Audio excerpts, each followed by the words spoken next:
Whoever's in charge of Iran right now, we have no idea who it is because the rest of them are, well, deceased, is currently sucking up to Trump in the most hilarious fashion we've ever seen. Trump did a cabinet meeting, he's threatening to pull out of NATO, and Europe is currently passing massive legislation to denaturalize millions and deport them. And so is Japan. 2026, year of the Great Crusade, so much to talk about. And here we're going to do the deep dive that you're not going to get anywhere else, and it might radicalize you, unfortunately. God put you on this planet to enjoy, so we are going to laugh at a lot of the insanity going on in the world, because otherwise you might cry. I've been camping out in the Jew tunnels researching this one. It's diabolical. Definitely subscribe. Donald Trump, the leader of the free world, tweeted, "The Iranian negotiators are very different and strange.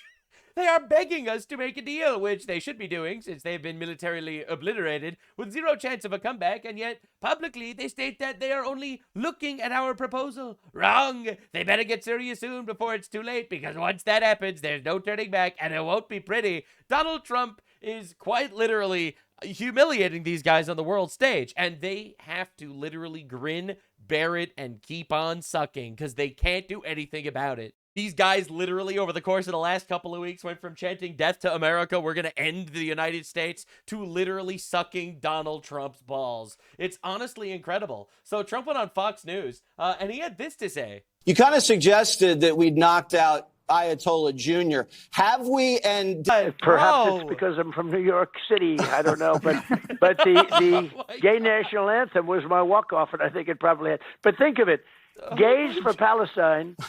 But they kill gays in Palestine. So when they hear that, I think probably we can talk them out of it. It shouldn't be too hard. Oh, my God. That might have been the funniest things I've ever seen in my entire life.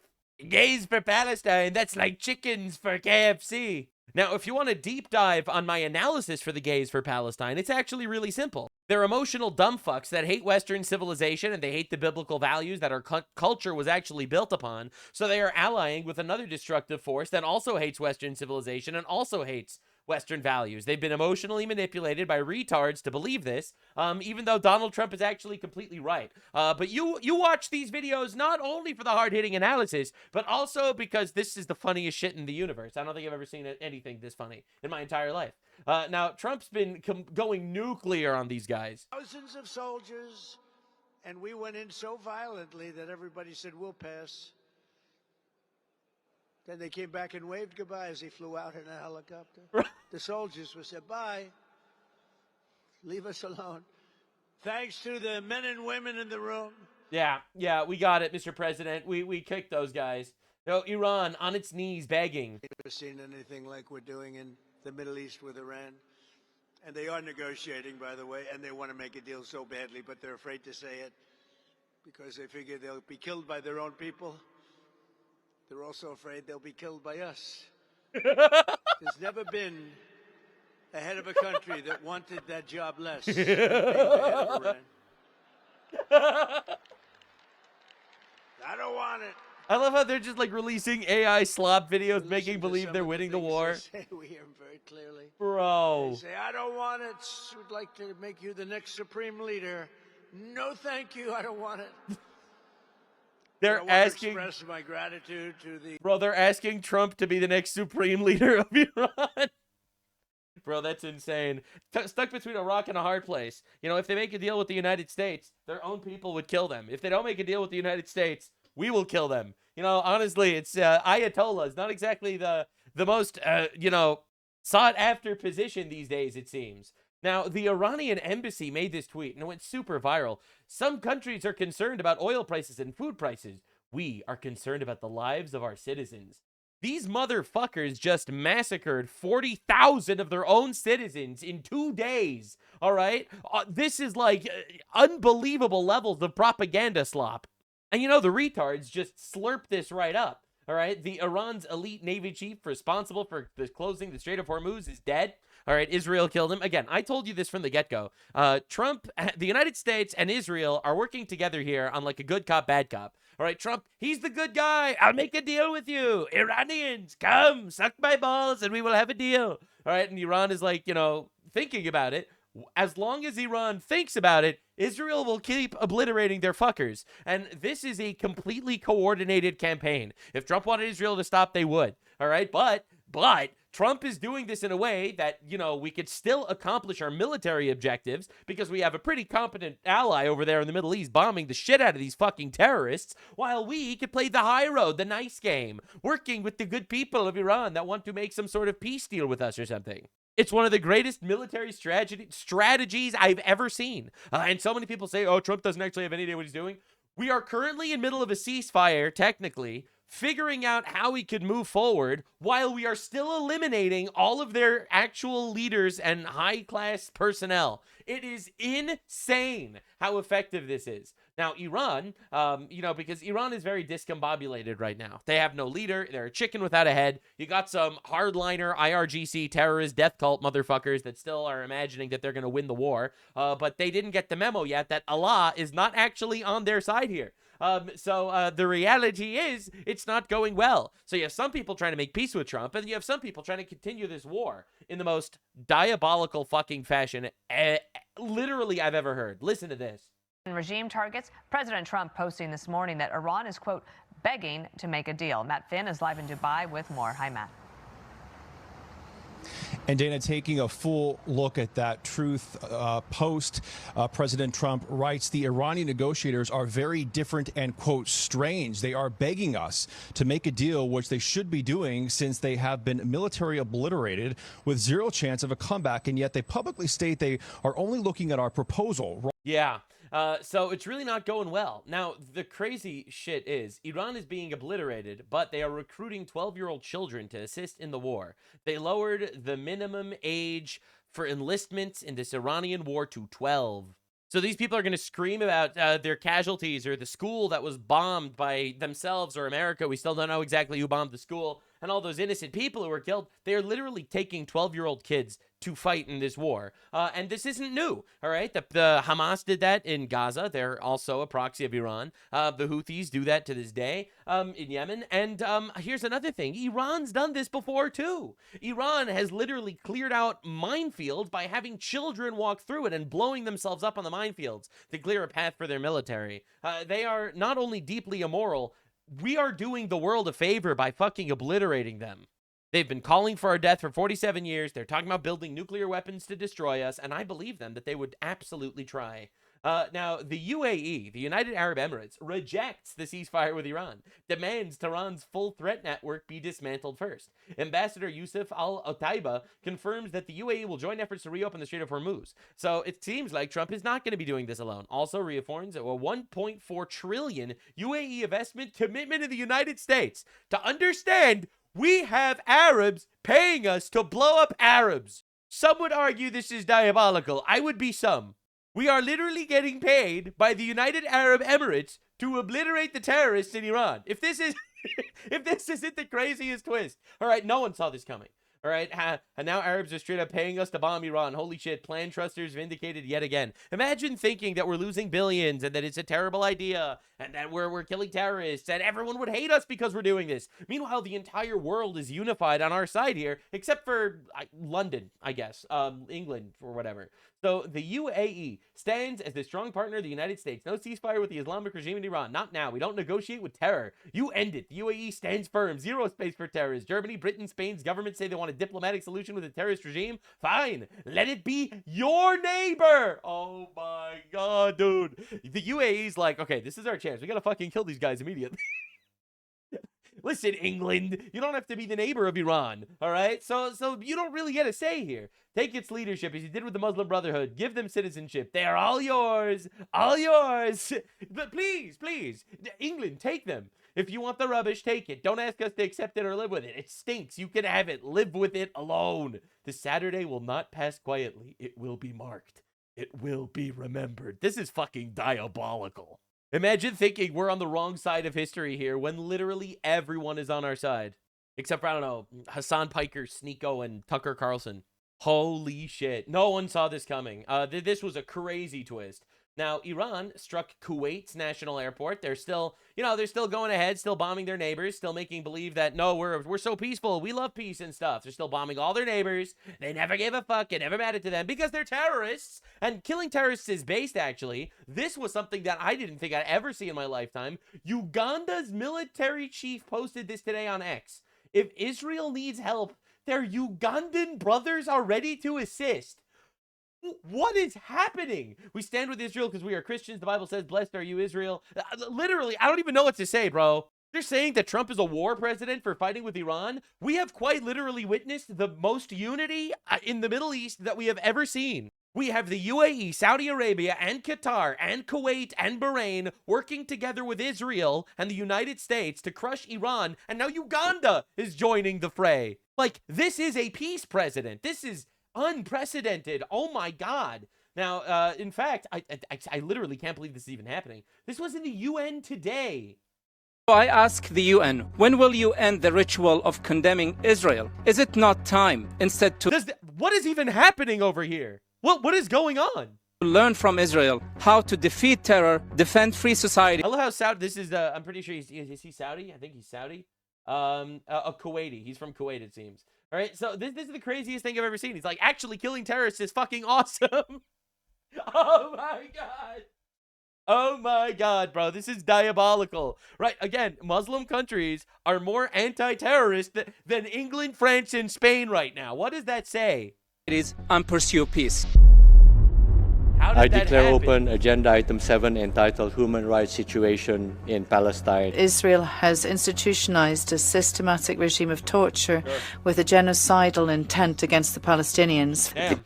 It's crazy how they survived the genocide like that. Policy of extermination, of genocide, crimes against humanity, and war crimes. Occupation, settled colonial. Yeah, we get it. Condemned by Iraq and Pakistan. Apartheid and genocide. I love watching Muslim countries call Israel apartheid. They are all way more apartheid. Colonialism, oppression, and apartheid. Colonization. Colonized. I now give the floor to the representative of Ingenieur du Monde.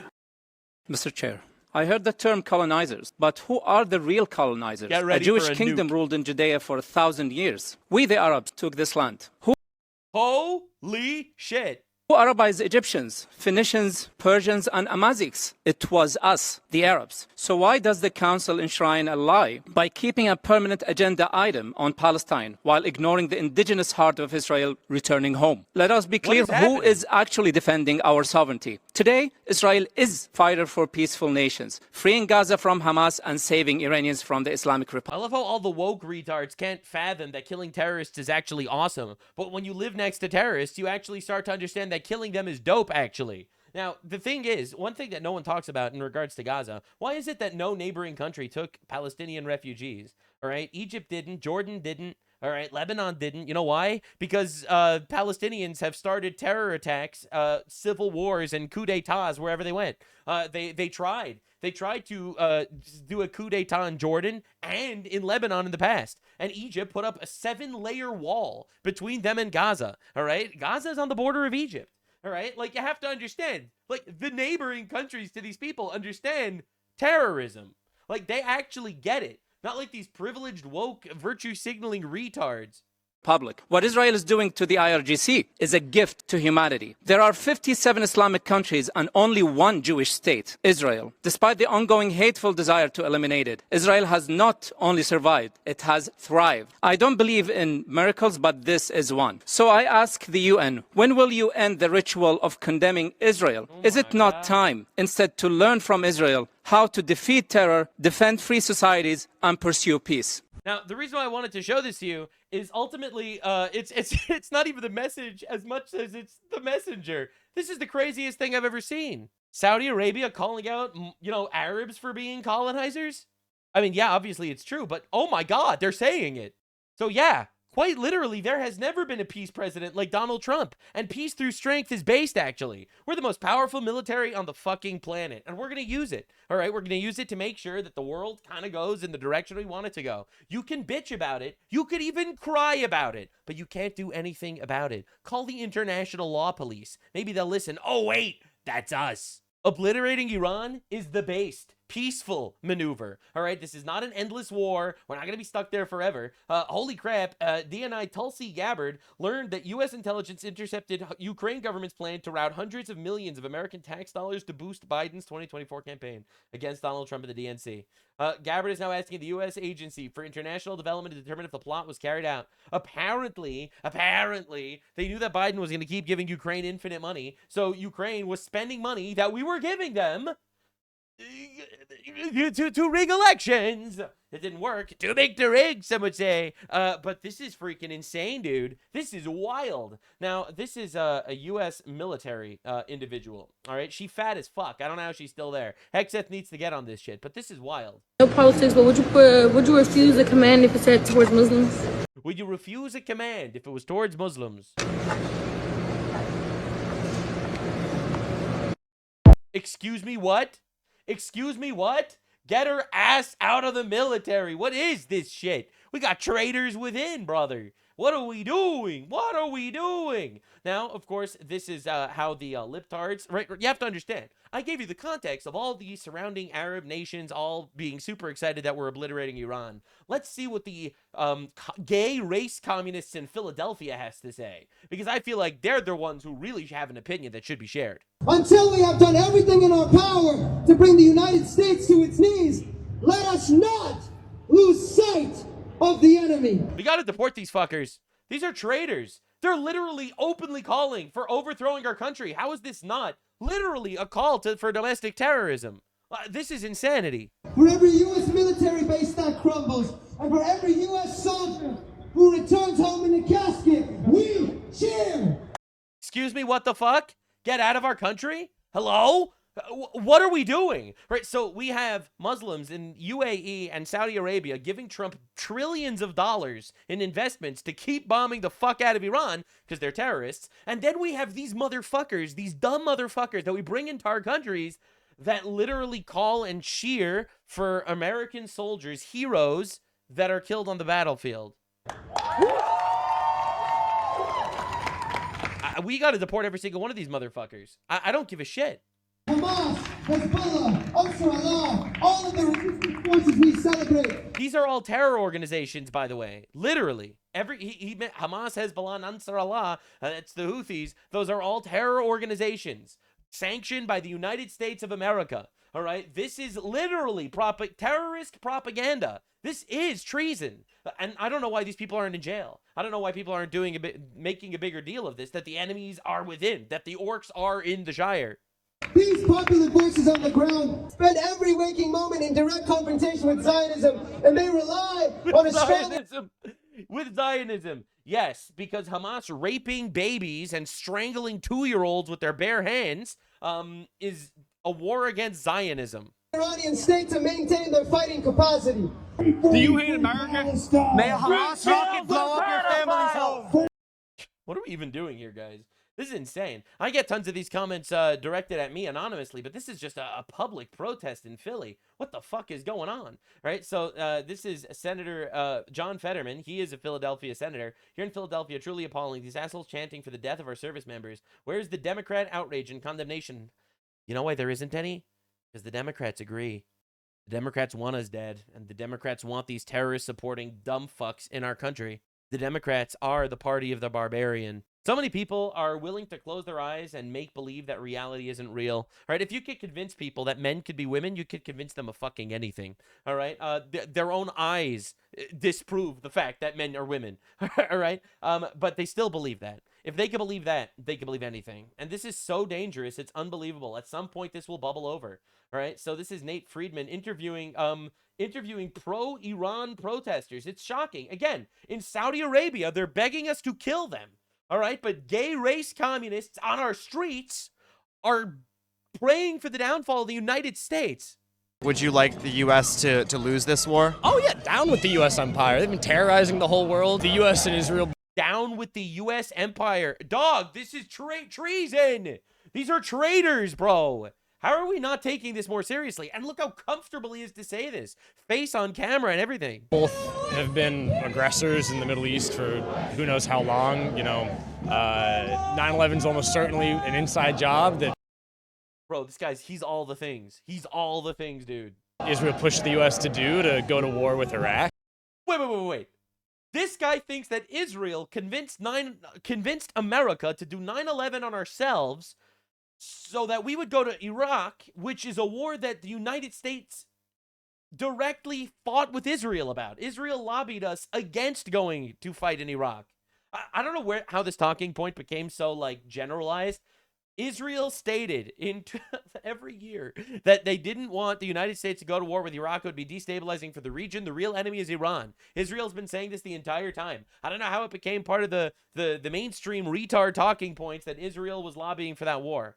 Israel's been carrying out a genocide for years now. Damn, genocide for years right now against completely unarmed people, and they're still not dead? You know, rightfully so. I think a lot of people are, one, pretty upset that the U.S. ruling class is deciding to start another war in the Middle East with our tax dollars, the working class's tax dollars. I love how he corrects himself when he says our tax dollars and then remembers that he's unemployed and he's a paid protester, so he had to correct himself. But the reality is, I would way rather our tax dollars go to blow up terrorists that are trying to fucking kill us than go to Somali leering centers. All right? Again, where were these protests when we sent $350 billion to Ukraine? A war that does not benefit us at all. That are used not just for this war in the Middle East, but the Ukraine war, used to fund Jeffrey Epstein and all of his besties and the ruling class. Is there any evidence that our tax dollars funded Jeffrey Epstein? I mean, obviously he was a fucking monster, but is there any evidence that our tax dollars funded that? No. To do all their sick shit they want to do to help get more support. So you're against funding Ukraine? Oh, absolutely, yeah. It's a total...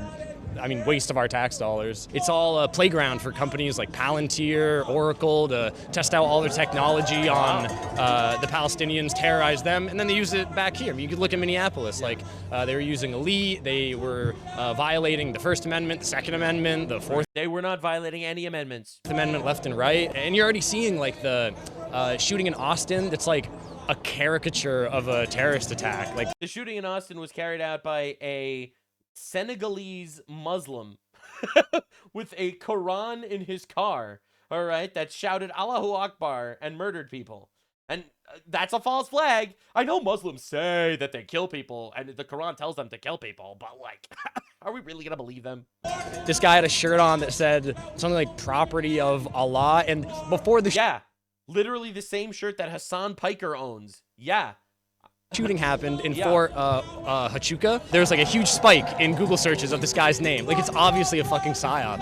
And the US there was no huge spike. Ruling class is pulling out all the stops because they're getting fucked. They got their teeth knocked out by Iran.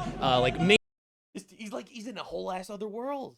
It's shocking that these people actually exist. You know, like to see them on Twitter, you're like, all right, whatever, who cares? It's a guy on Twitter. But how is this guy even real? Major U.S. bases were hit. The USS Lincoln was hit. It wasn't. This literally never happened. They're getting destroyed by Iran. Are you happy to see that from Iran? Like, would you like the U.S. to lose this war? Oh, yeah, down with the U.S. empire. They've been terrorizing the whole world since, God, where to start? But certainly since World War II. You have Vietnam, you have Korea, you have countless wars and genocides they funded. Countless genocides funded by the United States. I hope that the people of America in the world see that the U.S. is not this invulnerable empire, and I hope this really shatters their image. But other things could happen. The U.S. could put boots. Yeah, totally. Taking out the entire Islamic regime made us totally realize that the U.S. is weak and stuff. It's on the ground. They're already talking about it. Yeah. They're talking about nukes. They're not talking about nukes. A lot of things could happen. Us being in New York City, we're in the center of the universe, as people call it. And Iran, if they were to send ballistic missiles into the United States, if they were, that it could likely be in some place like New York. Would you almost like be willing to die for that message for U.S. to lose the war? Because if U.S. loses the war, you and I are probably done for, right?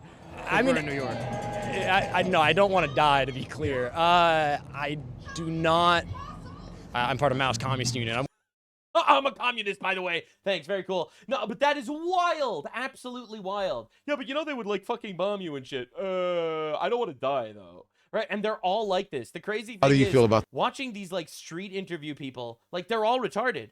Don Lemon, gay black guy, is going to explain to us how Iran is better than America. How do you feel about the war? I'm Persian, so I'm I support Donald Trump 100%. There it the is. Islamic regime kills women. Yep. They killed 50,000 people in 2 days. Yep.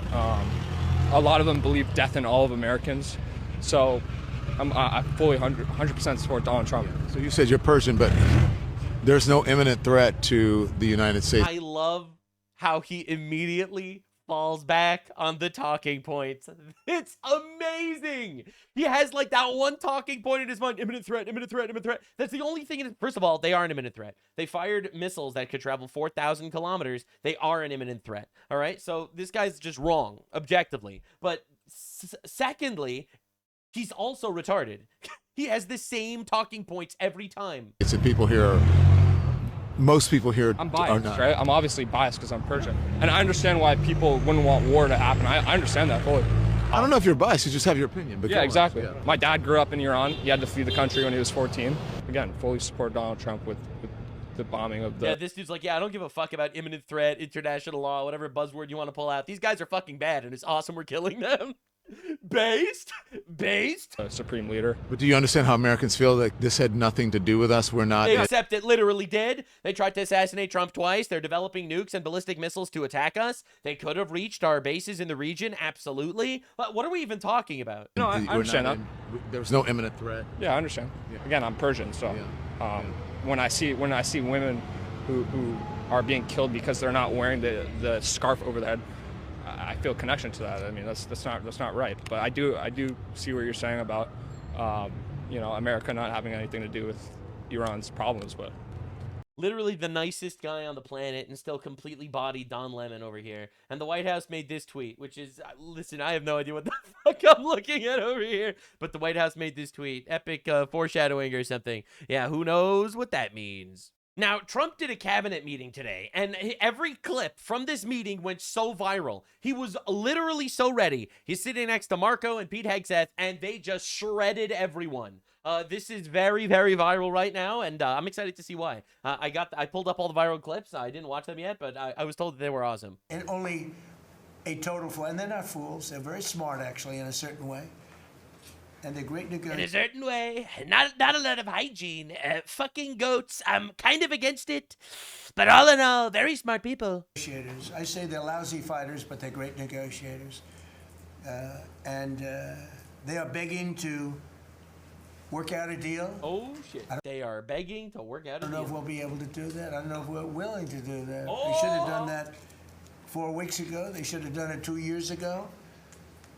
Or they should have done it when we first came into office, because... Look, my stance is I want to obliterate the IRGC. I want the people of Iran to be free. Absolutely. I really would like that. Again, I'm willing to let Trump cook. All right, I'm not a panicking. I know that there's stuff happening in the background and pieces that are moving that I'm not aware of, and I'm not just going to sit here and crash out because of my, little misgivings or fears, because I don't actually trust the Islamic regime at all. But so, I'm willing to let him cook. I'm willing to let him cook. I told you he was going to cook, and he cooked. So I'm willing to give him a little more time to cook.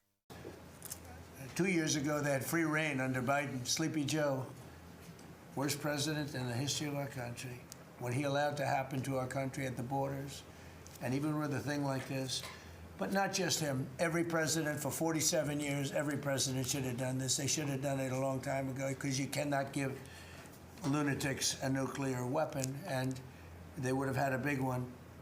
It stopped, really, when we did the B-2, but even before that, the Barack Hussein Obama, what he did where he gave them the Iran nuclear deal, gave them free will toward a nuclear weapon. Basically, he chose Iran over Israel and others that didn't want him to do it. But I terminated that deal. Had I not terminated that deal, you would have had a nuclear... He's not wrong. He's not wrong. But yeah, apparently, fake news keeps talking about how Trump is begging, dying to make a deal with Iran. But that is not the reality. It is Iran that is doing the begging. Set the record straight, because I've been watching the Wall Street Journal's fake news and all these stories that get printed like, oh, I want to make a deal. They are begging to make a deal, not me. They're begging to make a deal. Yeah. Normally, it's the side that's getting fucking obliterated that wants to make a deal, not the side that's doing the obliterating. If they're not ready to make a deal, we would just keep on obliterating. I think people don't understand how this works. All right, we will continue removing Ayatollahs from life sending them straight to Lucifer. Presto, no postal charges. FedEx those motherfuckers straight to hell. We would do that shit. No problemo, no problems asked. Until you're willing to compromise and make a deal. If you're not, we'll just keep bombing you. All right, we have infinite military, comparatively speaking. And anybody that saw what was happening over there would understand why they want to make a deal. But they say, oh, we're not talking to them. Anybody would know that. And only a total fool. And they're not fools. They're very smart, actually, in a certain way. They're propagandists. And it's so wild fighting this fight right now. I mean, this like social media battle, this public discourse battle. I feel like we're really up against so many threats. We got the foreign threats like the Iranians and the Pakistanis that are pushing propaganda. And we also have domestic threats like, you know, the actual media outlets that hate Trump and want to control our country so much. These people will, without exaggeration, ally up with the Islamic regime of Iran to discredit us. It's honestly heartbreaking. Great negotiators. I say they're lousy fighters, but they're great negotiators. And they are begging to make a deal. All right, so, oh my God. This is negotiate. They are begging to make a deal. We'll see if we can make the right deal. And if they make the right deal, then the strait will open up. Hormuz Strait will open up. And even now, we don't know if there are any mines. You know, they have 22 they call mine droppers. Think of it. Who would have 22 mine droppers? Terrorists, specifically. Terrorists would have mine droppers, actually. All right, so this is where he drops a miniature nuke on NATO and our allies, our so-called allies. They're not willing to do anything. Dude, our allies are the UAE and Saudi Arabia and Israel, okay? And Argentina and El Salvador and Japan. All these Euro cucks that are leeching off of us and taking our money to fight their fucking wars, they're not willing to do shit. They failed the test, all right? I think that Trump is, you know, he tipped the first domino with Maduro in Venezuela, all right? And then the dominoes, it kept knocking shit over. Cuba's falling apart. Iran is falling apart. I think leaving NATO is part of his agenda. We'll come to their rescue, but they will never come to ours. True.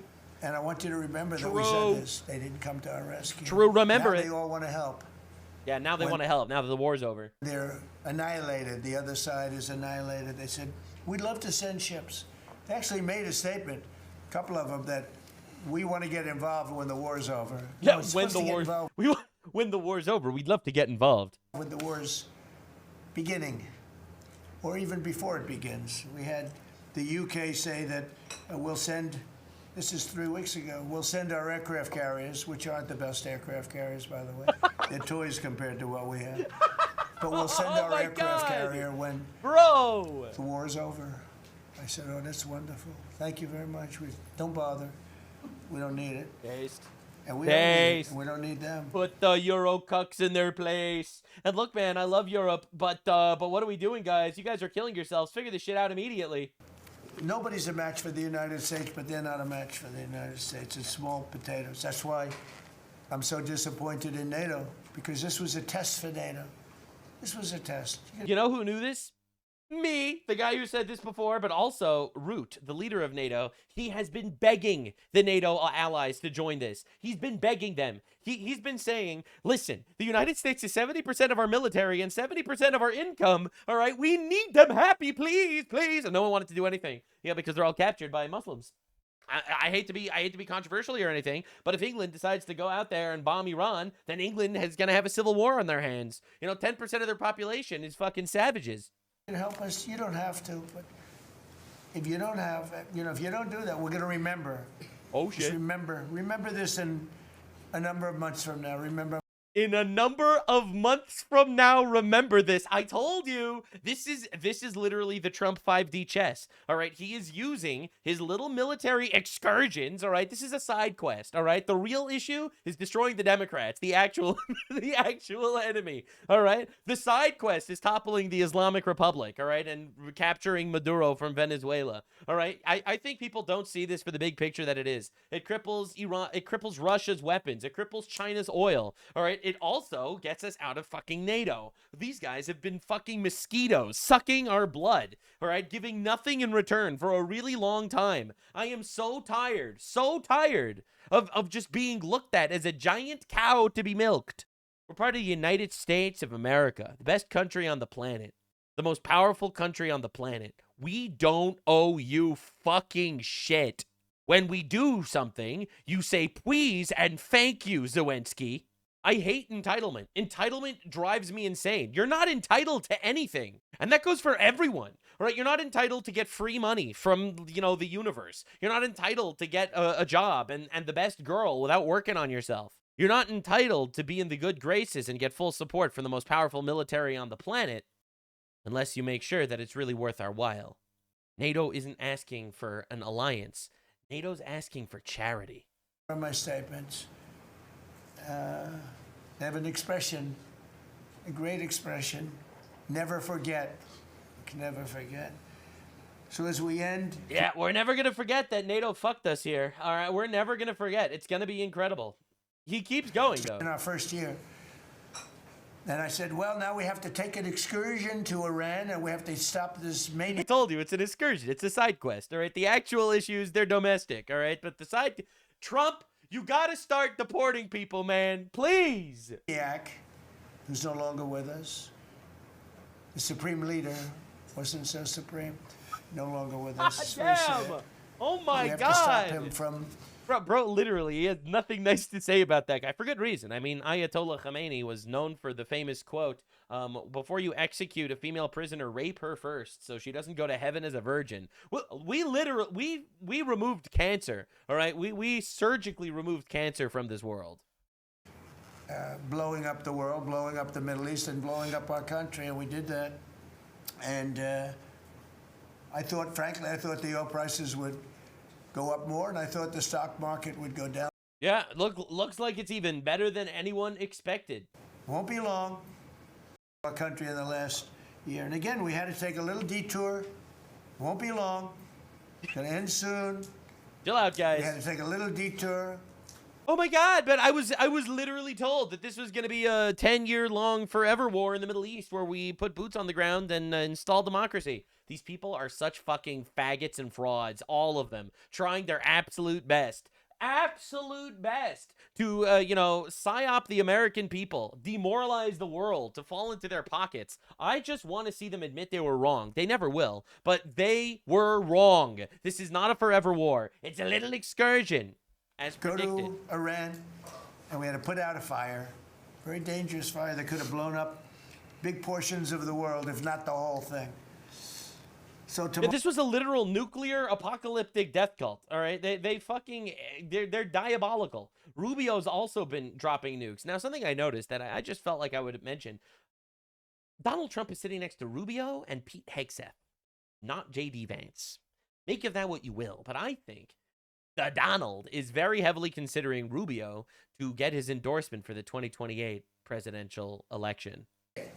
The Department of War lets the drummer get wicked over every portion of Iran that has these military capabilities, and the results are going to bear fruit for the world. The world is going to be a safer and a better place when President Trump's mission here is achieved. And frankly, I think countries around the world, even those that are out there complaining about this a little bit, should actually be grateful. They are. Of course they're grateful. You think England's not grateful? Did you know that there are multiple Iranian-backed terror organizations in England's homeland itself? I mean, a literal Iranian terrorist organization just blew up 4 ambulances in England like 2 days ago. All right? Like, I don't think people understand what's going on here. There are Iranian-based terror attacks on British soil, and England is still outwardly condemning us because they're so scared of their Muslim population. I don't think people understand what's actually going on in the world. Right? The Crusades never ended, bro. They were just on hiatus. That the United States has a president that's willing to confront a threat like this and not allow it to continue to persist. Because these people will kill as many Americans as they have a chance to do. I mean, they've proven that. They've killed thousands of Americans. And if they have a nuclear weapon, as the vice president pointed out, they could kill millions of Americans in the future. And that is a risk that was not going to continue to exist. He's just so right. So therefore, now that they're at their weakest, you fucking obliterate them. You squash the ant before it makes an entire fucking hive in your living room. All right? Absolutely. Now, Steve Witkoff reveals what the closed doors negotiations looked like a little bit. From them. The Iranians have the inalienable right to enrich. That's what they said. They said that they had the inalienable right to enrich uranium. Then we heard they possessed enough 60% enriched material, 460 kilograms, to make 11 atomic bombs. Finally, So yeah, that's what we call an imminent threat, and you have to fucking squash them. we heard the following statement. They would not give up diplomatically what we could not win militarily.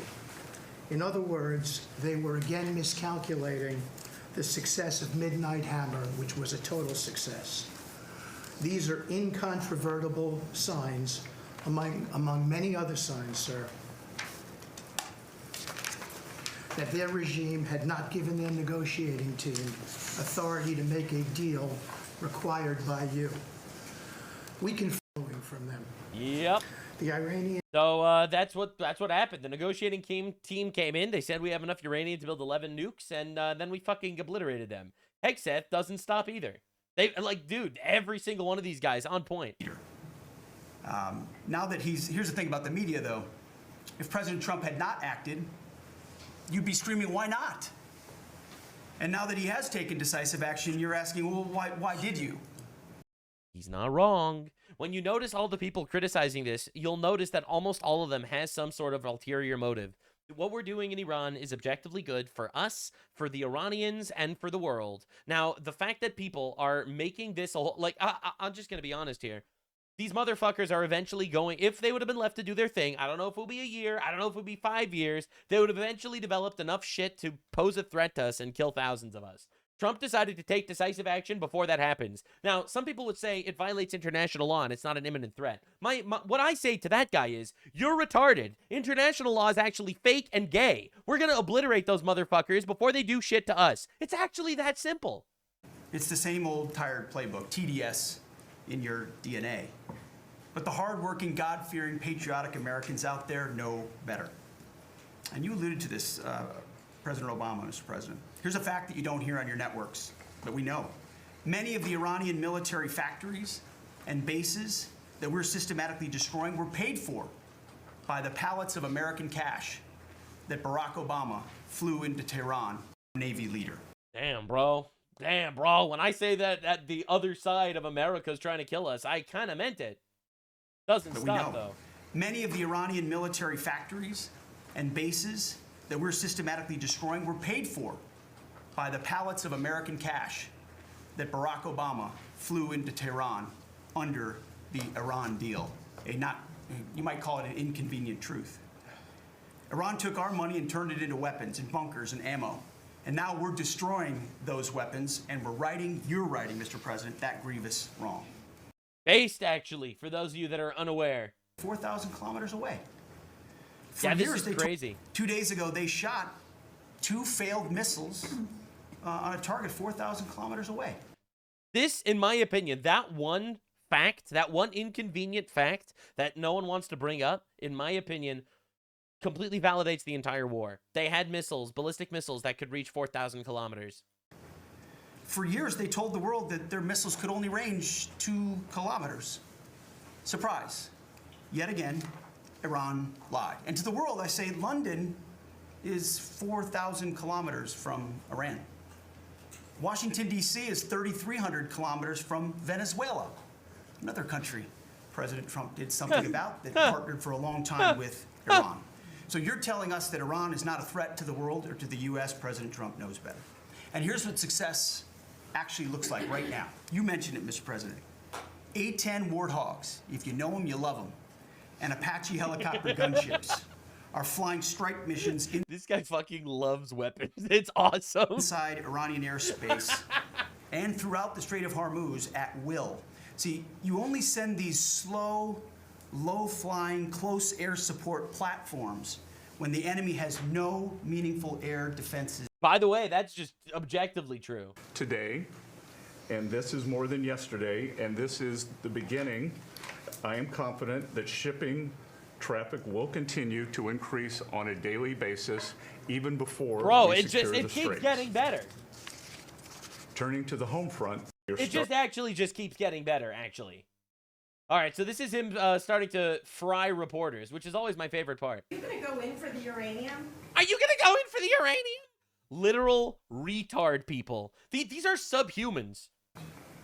Like, how do you secure Iran and... Let's assume I was or I wasn't.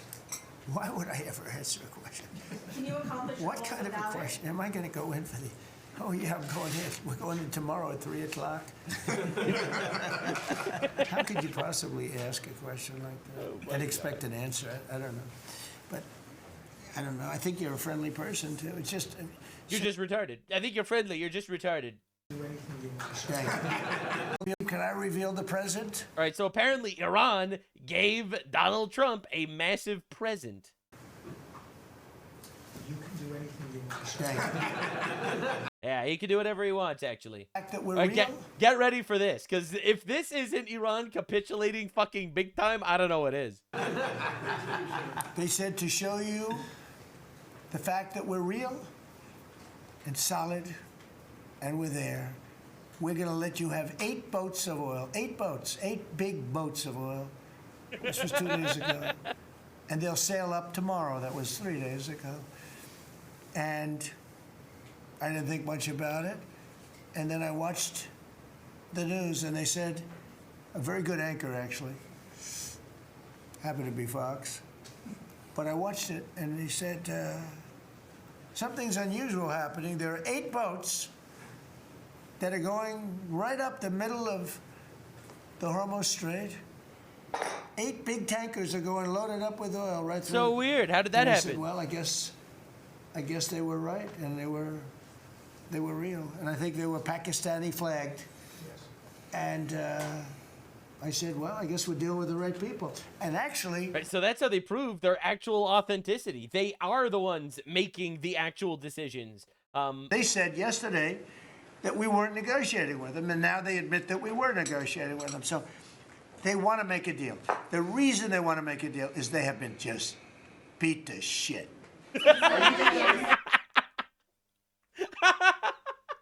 How close are you to getting that? Well, we have a coalition for them, but they should have been up here a long time ago.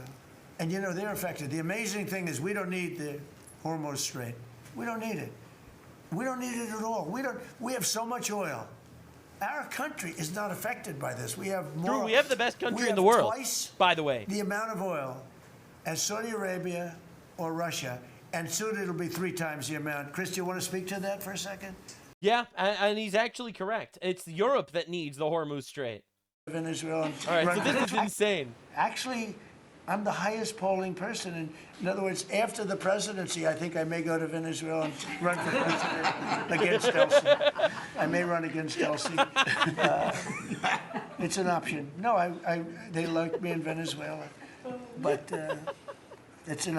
Listen, who needs a 3rd term if he can become an El Presidente? And we had to knock the hell out of him. They did an amazing job. I had to do a little stopover. I call it an excursion. I had to do a little stopover in Iran, and we had to knock the hell out of them because our country would not have been safe. The world wouldn't have been safe. I've done a great favor for the world. The world has not been reciprocal, because when I told NATO where we give billions and billions of dollars, trillions over the years. There it is. Oh, NATO's said, shitting themselves coming right up now. and giving us a little hand with the Oh, absolutely. They should be scared, though, actually. Send up some. They didn't want to get involved. And I believe that's going to cost them dearly. Thank you very much, everybody. I believe that's going to cost them. Anyway, that's my time. I must go. Thank you so much for being here. Oh, my God. Just insane. Insane way to end it. Oh, my Lord. Bro. Our war. That's why when I heard the head of Germany say, this is not our war about Iran, I said, well, Ukraine's not our war. We helped, but Ukraine's not our war. I thought it was... Bro, this guy is fucking dropping bombs. I don't think people realize how, like, actual important this is. We're going to help with Ukraine, which doesn't affect us, and you're not going to help with Iran, which does affect you. A very inappropriate statement to make. And he will not forget, all right? Trump's not going to forget any of this shit, all right? He won't. Now, after this entire meeting, right after the cabinet meeting, they asked Rubio a couple of questions, and Rubio is picking up the slack on NATO so well, all right? All the subtle threats that Trump is dropping, bro, this guy is towering over them. You can't call him Little Marco anymore. He is now Large Marcus. I'm here on behalf of the United States of America. I look forward to meeting with them. I don't know what reception I would get from them. I think they should be happy that I'm going. Well, if not, we don't have to go. They might be happy, but they're not happy with what's going on. Well, again, I'm not there to make them happy. I get along with all of them on a personal level. We work with those governments very carefully, but the people I'm interested in making happy are the people of the United States. That's who I work for. I don't. Based, actually. I don't give a shit if NATO's not happy with us. I couldn't give less of a fuck. We gotta do what's best for us. And if NATO's not happy with it, then they could go suck a fuck. No one matters. No one matters in Europe as much as the people in America. All right? That's who matters. I don't work for France or Germany or Japan. These are all good people. We're gonna have great meetings. Chemistry. But I work. Yeah, great meetings, but I don't actually give a shit if they're upset at me. In their national interest. Do you think President Trump criticizing NATO this morning, that sentiment? I think he just made an observation, and the observation is that the United States is constantly being asked to help in a war, and we have more than any other country in the world, on a war that's happening in another continent, in Ukraine. But when the U.S. had a need, he didn't get positive responses. So right now he's just making the observation. And he's that, right. I think there was a couple. Oh, they are shaking. Of the leaders in Europe who said, get ready for the gigantic European misinformation campaign against Marco Rubio when he's running for president. Get ready for that. They're terrified of him because he doesn't play games in this regard either. That this was not Europe's war. Well, Ukraine is not America's war, and yet we've contributed more to that fight than any other country in the world. So it'll be something to examine. The president will have to take into account down the road. Yup. Down the road, we will be examining our relationship with NATO. Yeah, no one in NATO is happy to see this. Honestly, it's pretty incredible. So Donald Trump tweeted this: as per the Iranian government request, please let this statement serve as a represent that I am pausing the period of energy plant destruction by 10 days to Monday, April 6th, Eastern Time, right after markets open. Talks are ongoing, and despite erroneous statements of the country from fake news media and others, they are going very well. Thank you for attention to this matter. President Donald J. Trump. For what it's worth, this cabinet meeting was fucking fire. Lit a fire under the ass of the Iranian people making a deal. Lit a fire under the ass of our NATO allies not to just expect to get our free shit anymore. And honestly, just incredibly well presented. I don't know if you got the news, but killing terrorists is fucking awesome, actually. Believe it or not, a lot of things are happening, not just on the foreign front, but also on the domestic front. I cover all the things here in these deep dives. Nick Shirley's been having his life threatened. For those of you that are not familiar, Nick Shirley is a YouTuber, journalist, completely independent, who goes out there and investigates different fraudulent potential things. And it turns out he was right. He investigated in Minnesota. Recently, there were multiple Somalis arrested for fake daycares. All right. He was investigating in California, and now a lot of hospice centers are being investigated by the federal government. So he was A, on Fox News, B, getting harassed, C, getting death threats from leftists, and D, almost got killed in California. Nick Shirley's been getting some West Coast sun. He's going door to door at daycares, giving California the Minneapolis treatment. I mean, and it's so funny watching the left be against this. It's like literally the party of fraud and rapists. It's like, hey, how would you define the leftist party, the Democrat Party of the United States? Oh, it's the party of fraud and rapists. This is a daycare right here. Apparently, they have 14 children enrolled. Hello? I was naked, okay? No, you weren't. I can naked in a daycare. With you, I was like, I wasn't dressed. I'm a Muslim. Either way, can we enroll a child into the daycare? You don't know what's going on. Well, it says there's 14 children enrolled here on the state of California.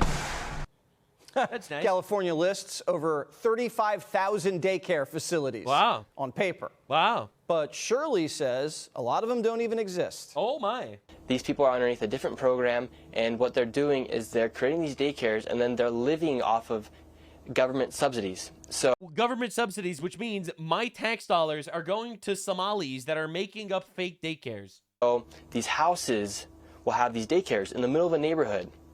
And these families are completely living off government subsidies off of the 10 kids that they have enrolled. So the only, this one says I think they're open 24 hours with 14 kids enrolled. But the last 3 state inspections, not a singular toddler in attendance. How did that happen? How did that happen that the government was so ready to turn a blind eye away from the Somali daycares? Once again, we have another daycare, but this daycare is right here inside of this home. And let's see if there's any children here. They do say they have 7 enrolled. Yeah, we were wondering if we could enroll a child into the daycare here. We know you. You need to get up from here because And can I speak with somebody on the sidewalk? Would you just like to speak with somebody? Yes, sir. Hide the sign, please. Yes, we're right here. Can we talk to you really quick, sir? We called both Very daycares. nice. Shirley visited. No one picked up. It's Fox News started calling daycares, bro. Dude, citizen journalism is saving the country. All right, now the pro-fraud, pro-rape party is very unhappy about this. not just daycares. An illegal alien robbed Medicare for $90 million. And no one can find him. This is the type of thing that's been happening for years.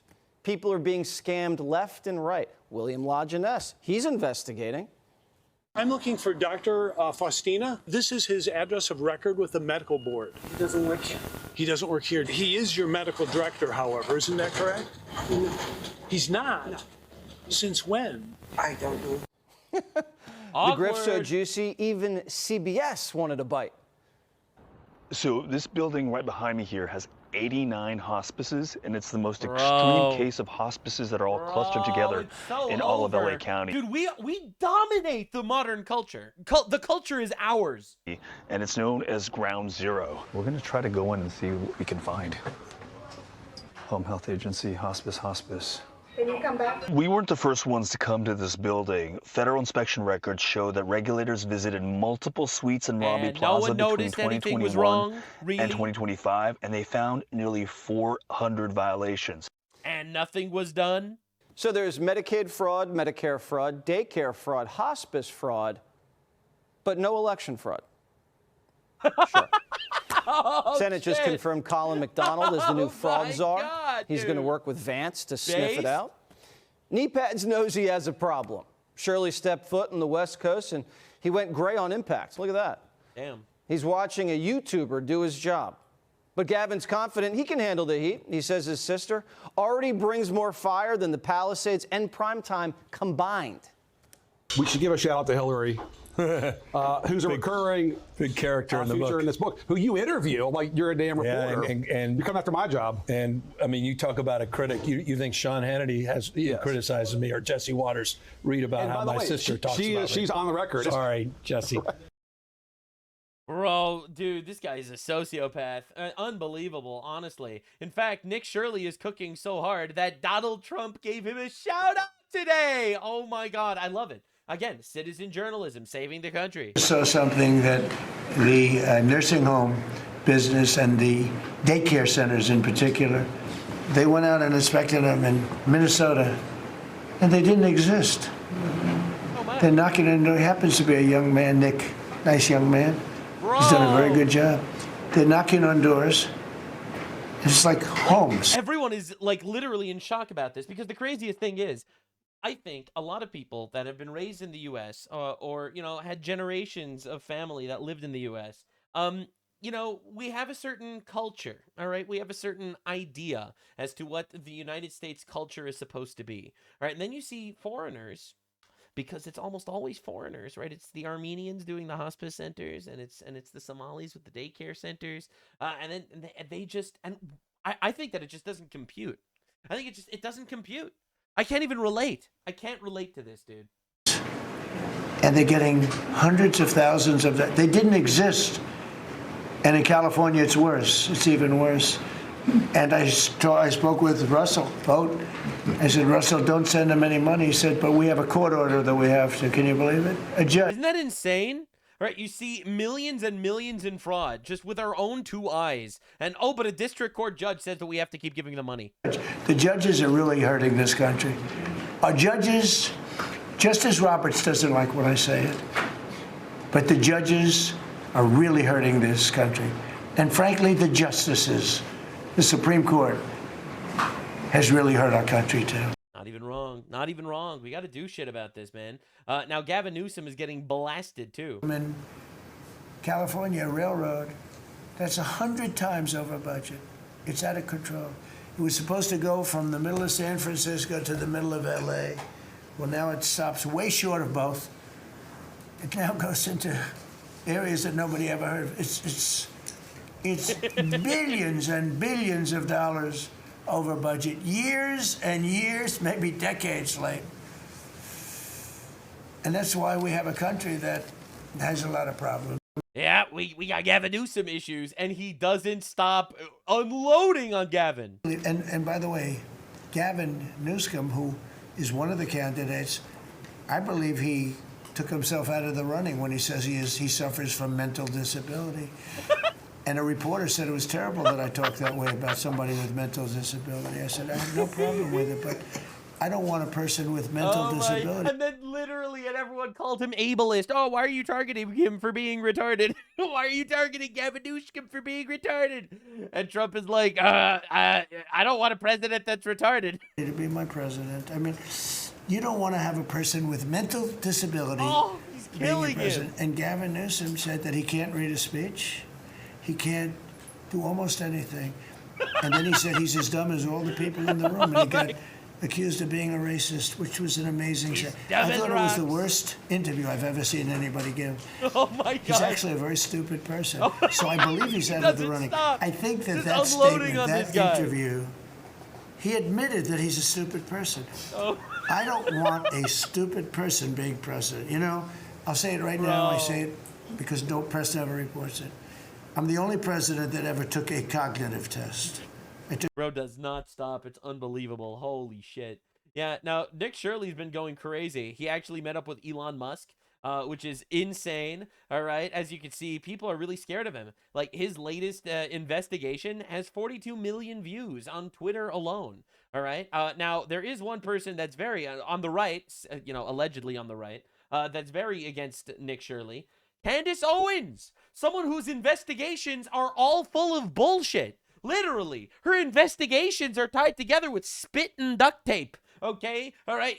You know, Macron is a man and married to a transsexual who's also his father, who molested him as a child, who's part of the Charlie Kirk assassination, who flies Egyptian planes, and Sumerian time travelers are coming to kill Charlie Kirk. I'm not even kidding, man. She has an issue with Nick Shirley's investigations.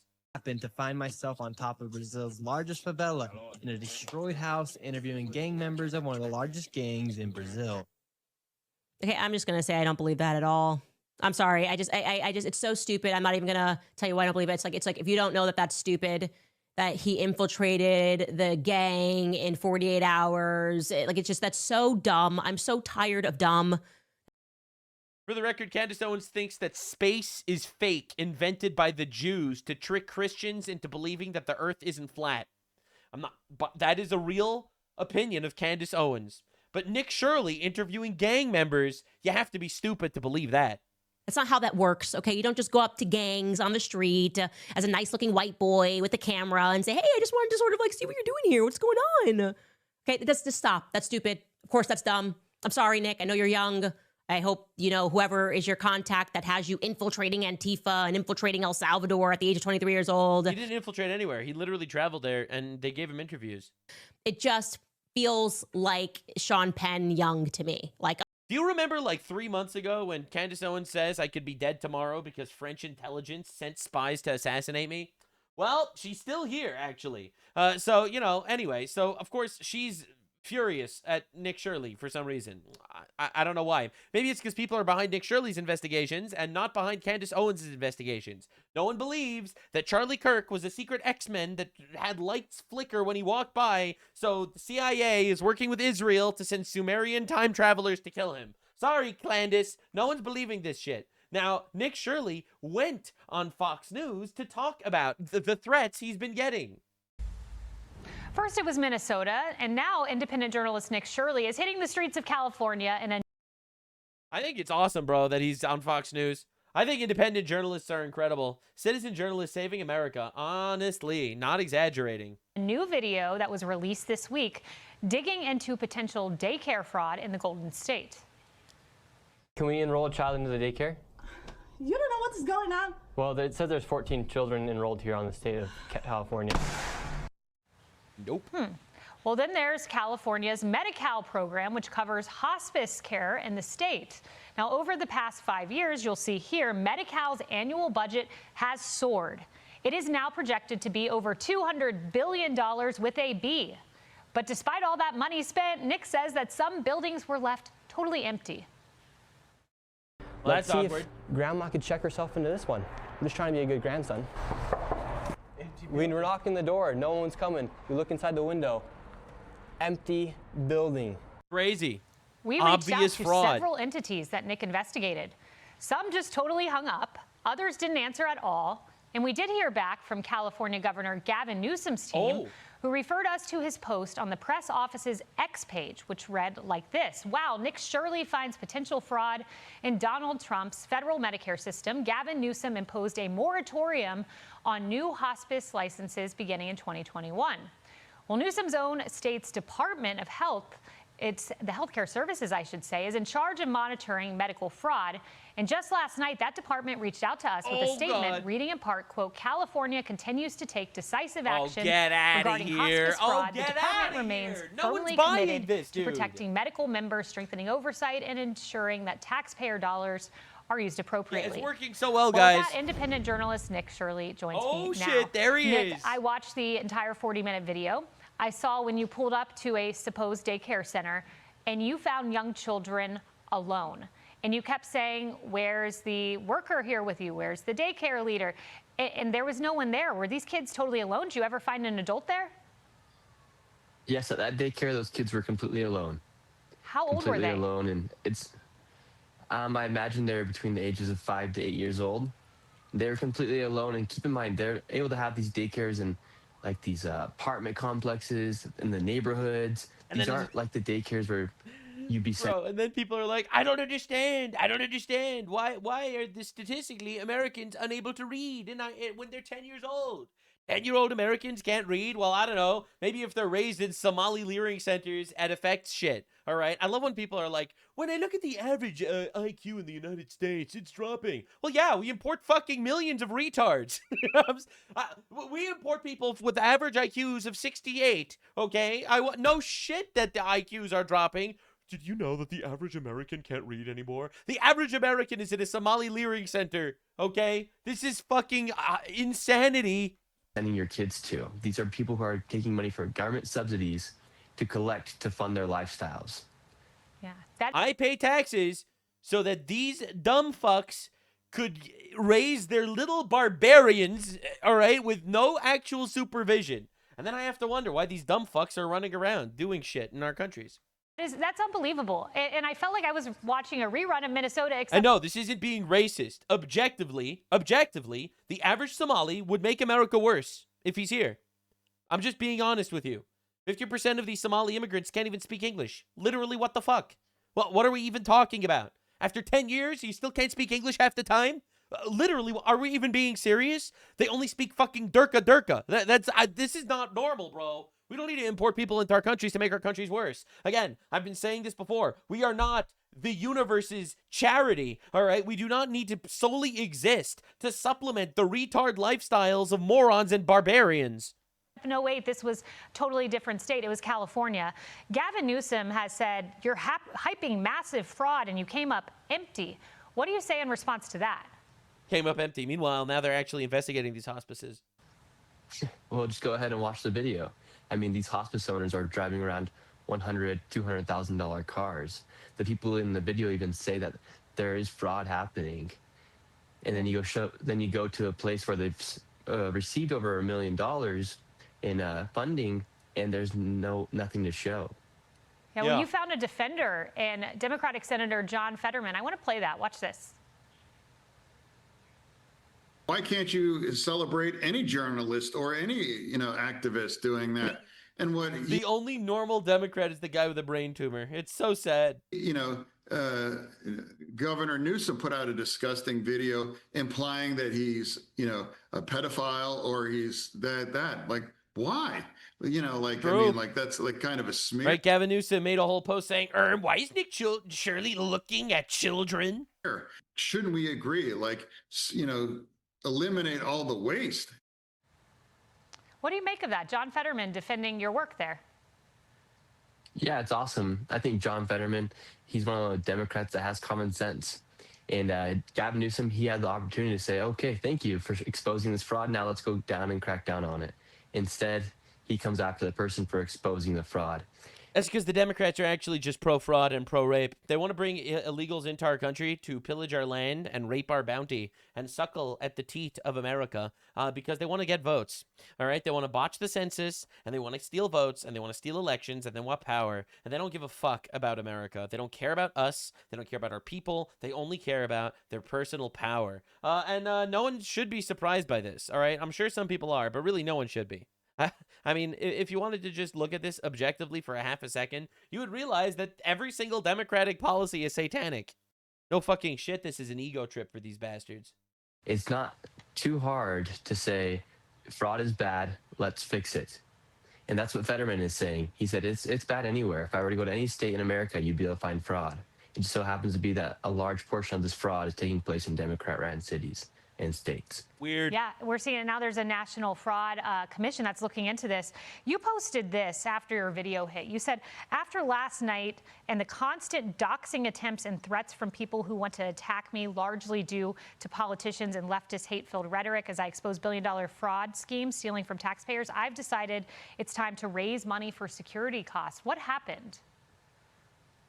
Yeah, so people try to dox my location live, especially, and a lot of times when I go to these cities now, it sucks because I'll go to a city, I'll go be out filming, someone will take a photo, some activists, some left-wing activists will then take a photo, put me in a Reddit group chat.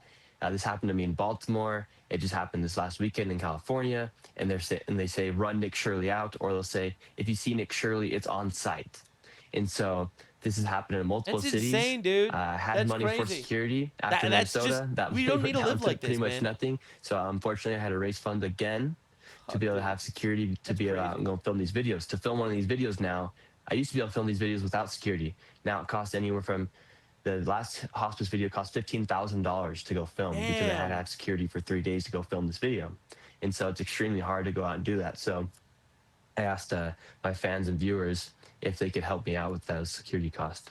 Yeah, and they can find that information on your X page. That's A lot of crazy. people wonder, you know, you're just in your 20s, how you do this. You're talking about Baltimore, California, Minnesota. I mean, Governor Walz said he's not running for office after your explosive reporting hit.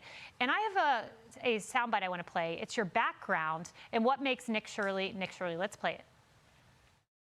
I started making videos more politically based after I had returned back from a 2-year mission for my church, and I had $0. So when I came home back from that trip, I worked for an entire month. This is America. This is America. A man who went around for his church. I think he's a Mormon. You know, a man who went around talking about God and faith. Ultimately, I'm not a Mormon. You know, I'm not gonna. It's not like you know, I'm a one-to-one believer in exactly the same thing he believes in. But I believe in God. You know, I worship the same guy. And the reality is we have people going out there for a couple of years preaching the word of God in public, doing their absolute best, coming home, trying to make something of themselves, work hard, make a living. This is America. This is America. Not all the corporate bureaucratic bullshit, not the fancy degrees that mean nothing, that puts you in debt and doesn't actually help you with anything in your life. This is America. Month, I power washed houses, and my goal was to make $10,000 in cash. And so I took that $10,000 in cash and used that to funnel my YouTube channel for the first 3 months until I could actually make a profit. Even when I went on my mission trip, I was still making videos, interviewing people about Jesus in Spanish. So your faith has motivated you, hasn't it? Yeah, and more so than anything, it's kept me on the straight and narrow, and it's kept me on a good path. To be able to go do what I want to do. Based. Well, love learning about your background. It's extraordinarily impressive. Making consequential change in your young 20s. Thanks so much, Nick Shirley. Well, President, be sure to. That's awesome, dude. That's just awesome. Unreal that they're threatening his life like this, that he needs to spend $15,000 for 3 days of security. It really is crazy. And, you know, the left really doesn't have this issue. Like, I see, you know, Charlie Kirk events where Charlie Kirk was assassinated. Then you look at, like, the leftist equivalent, right? You know, Destiny or whatever, going to college campuses to debate college students. No security. Little booth. He's not worried because right-wing people aren't actually violent. You know, for the most part, we actually do have principles. The left wants you fucking dead if you expose fraud. Now, Nick Shirley just went to California to ask Californians if they would vote for Gavin Newsom. Now somehow this guy has personal beef with Gavin Newsom. All right, while you have leftists out there trying to kill him. All right, you have Gavin Newsom out there slandering him on Twitter, calling him a pedophile because he exposed daycare fraud. Probably one of the most disgusting things I've ever seen. Now he's asking individuals if they would vote for him. Now, I think Gavin Newsom is one of the most evil people in the country. I think he's unbelievably corrupt. I think he's more than happy to destroy our country if it means he could stroke his ego. He cheated on his wife cheated on him. He literally has like the famous quote, "I want to see trans kids." You want to see trans kids and you're coming after Nick Shirley? All right, let's see what happens. Today we're asking Californians here if they will vote for Gavin Newsom in 2028. All right, here we go. I'm ready. I think this is a good question because he's their front runner right now. He's making it very obvious that he's going to be making a run for presidency in 2028. And he just started up his own podcast. I believe that's going to be one of his main strategies to show people who he is for his upcoming run in 2028. Now let's go talk to some of the people here and see if they'll vote for Gavin Newsom in 2028. How you doing, ma'am? Having a good day? Would you vote for Gavin Newsom if you were to run for president? No. How have you seen the down? No one in California wants Gavin Newsom to run for president. I mean, ultimately, he would win just because he's the Democrat, and California is like full of foreigners that are stealing votes, and also full of retards and communists that think that everyone that's right-wing is a Nazi because they were manipulated by these corrupt colleges and school systems that are getting funded by, I don't know, Qatari billionaires or whatever the fuck. But the reality is very simple. The reality is, people understand how bad Gavin Newsom is. Gavin Newsom has destroyed California. He couldn't put out fires. There were more genders in California than working fire trucks. You know, he spent tens of millions of dollars to fix homelessness, but the homeless crisis got worse under his watch. You have people living in storm drains under the city right now in California. You have migrant crises. You have drug pandemics. Like it's honestly insane. Everyone that's been in California knows that he fucking destroyed the entire state. Downfall of California these past 4 years or so. It went down a lot, especially houses, everything went down. Yeah, I mean, we're here right now. We got somebody passed out here on the ground, and you got other people, another person passed out on the ground right there as well. Is that just a normal thing to see downtown LA? Back then, no. Right now, it's everywhere. Thank you for what you do. Would you vote for Gavin Newsom as president? Probably not. I don't think so. I'm sorry, I'm not good for English. Gavin Newsom, good or bad? Well, welcome to California. Welcome to Los Angeles. English not required as long as we can steal your vote. I think good. Would you vote for Gavin Newsom in 2028 if he does make a run for it? I would. Really, and why so?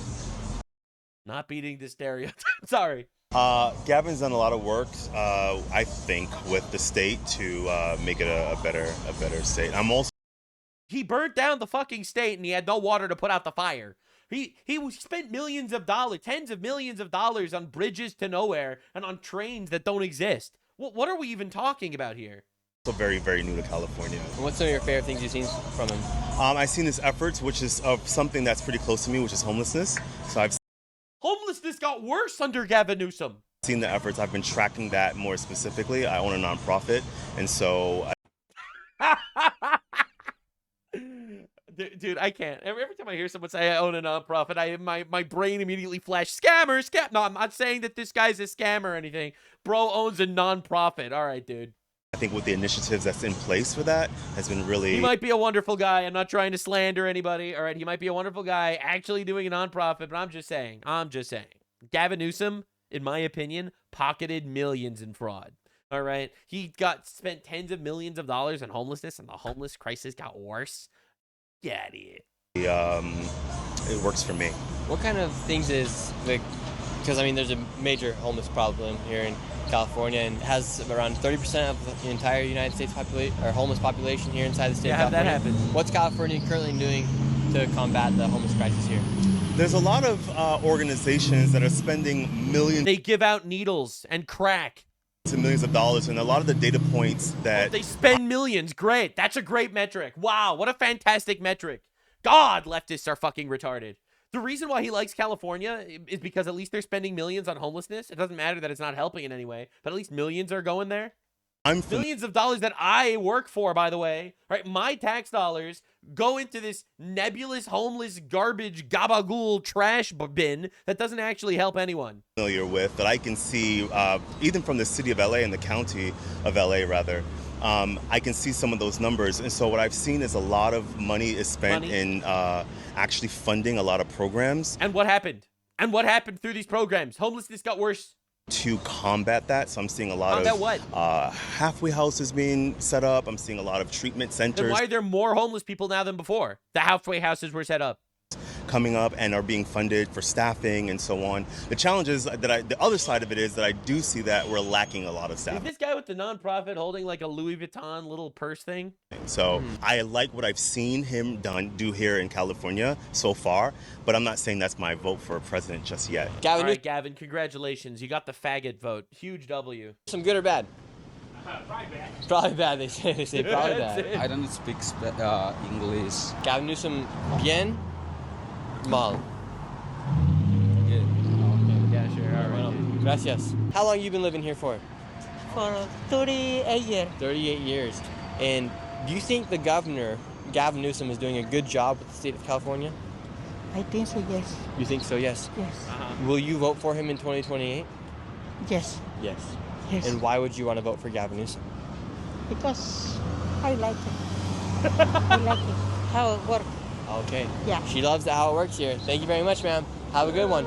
She would vote for him because she likes him. Here's Governor Gavin Newsom. He's making it pretty obvious he's going to make a run for it in 2028. Okay. Will you vote for him? Probably not. Yeah. Why not? Just because how he's been handling stuff already. You know what I mean? They've done a good job trying to get rid of I know they've made a couple buildings and they got a couple people off the streets, but I don't think that all that money's going towards that. And do you find it strange that Gavin Newsom is able to buy a $8 million home in California, in San Francisco Bay Area with a salary of a governor? Wow, that's great. I didn't know that. $9 million. Wow, I didn't know that.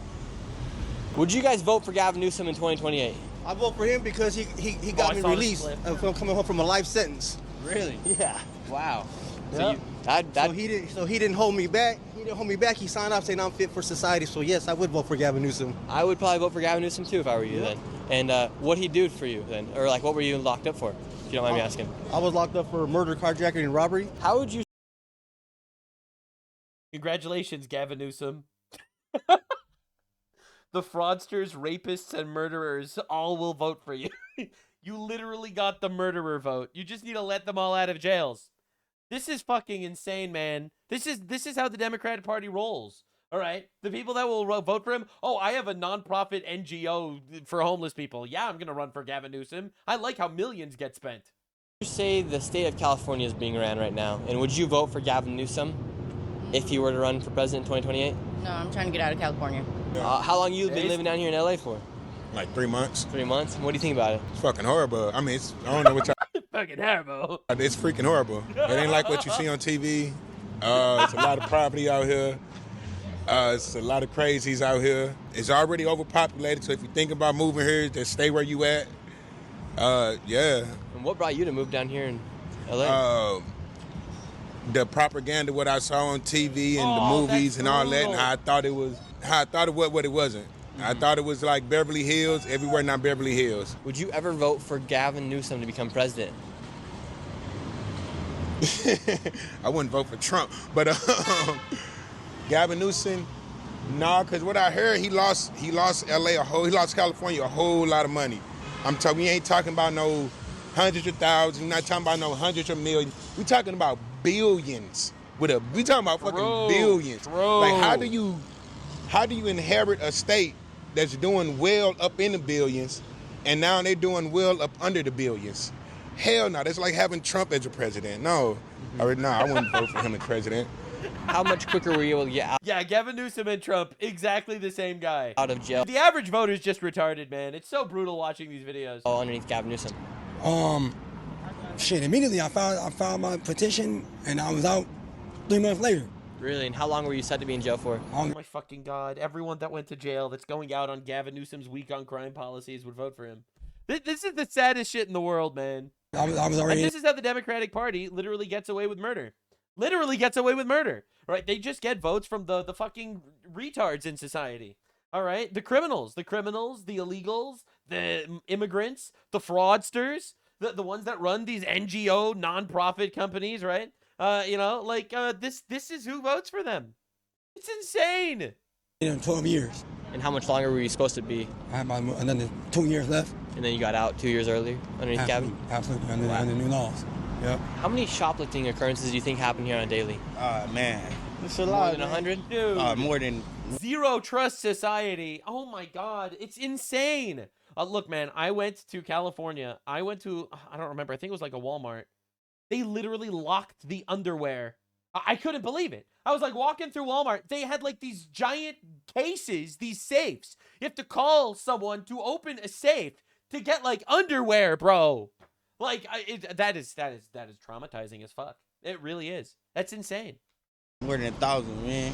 And are police officers, like, what can the police officers really do if they do see somebody doing crack or cocaine on the streets? They can't really do nothing because it's like, I mean, they could take them to... These people just shoplifted right there. Yeah. Look at, they got all the lighters and everything. Yeah, bro, I'm pretty sure they probably just stole that, you know what I'm saying? Hello? They're shoplifting in front of the cops? But yeah, the police really can't... Cucked. Just so cucked, man. Do nothing, like, because if they catch somebody doing drugs, if they got some drugs, they could probably do something to them. But, you know, if they don't catch them with a lot of drugs, they can't do nothing. So if it's just something enough for them to smoke, you know, they basically cool, bro. So, and it's crazy, bro. The police actually, they got some type of little company, bro. They come down here and give them like stuff to smoke, like pipes, all type of shit, bro. It's crazy. Yeah, the police.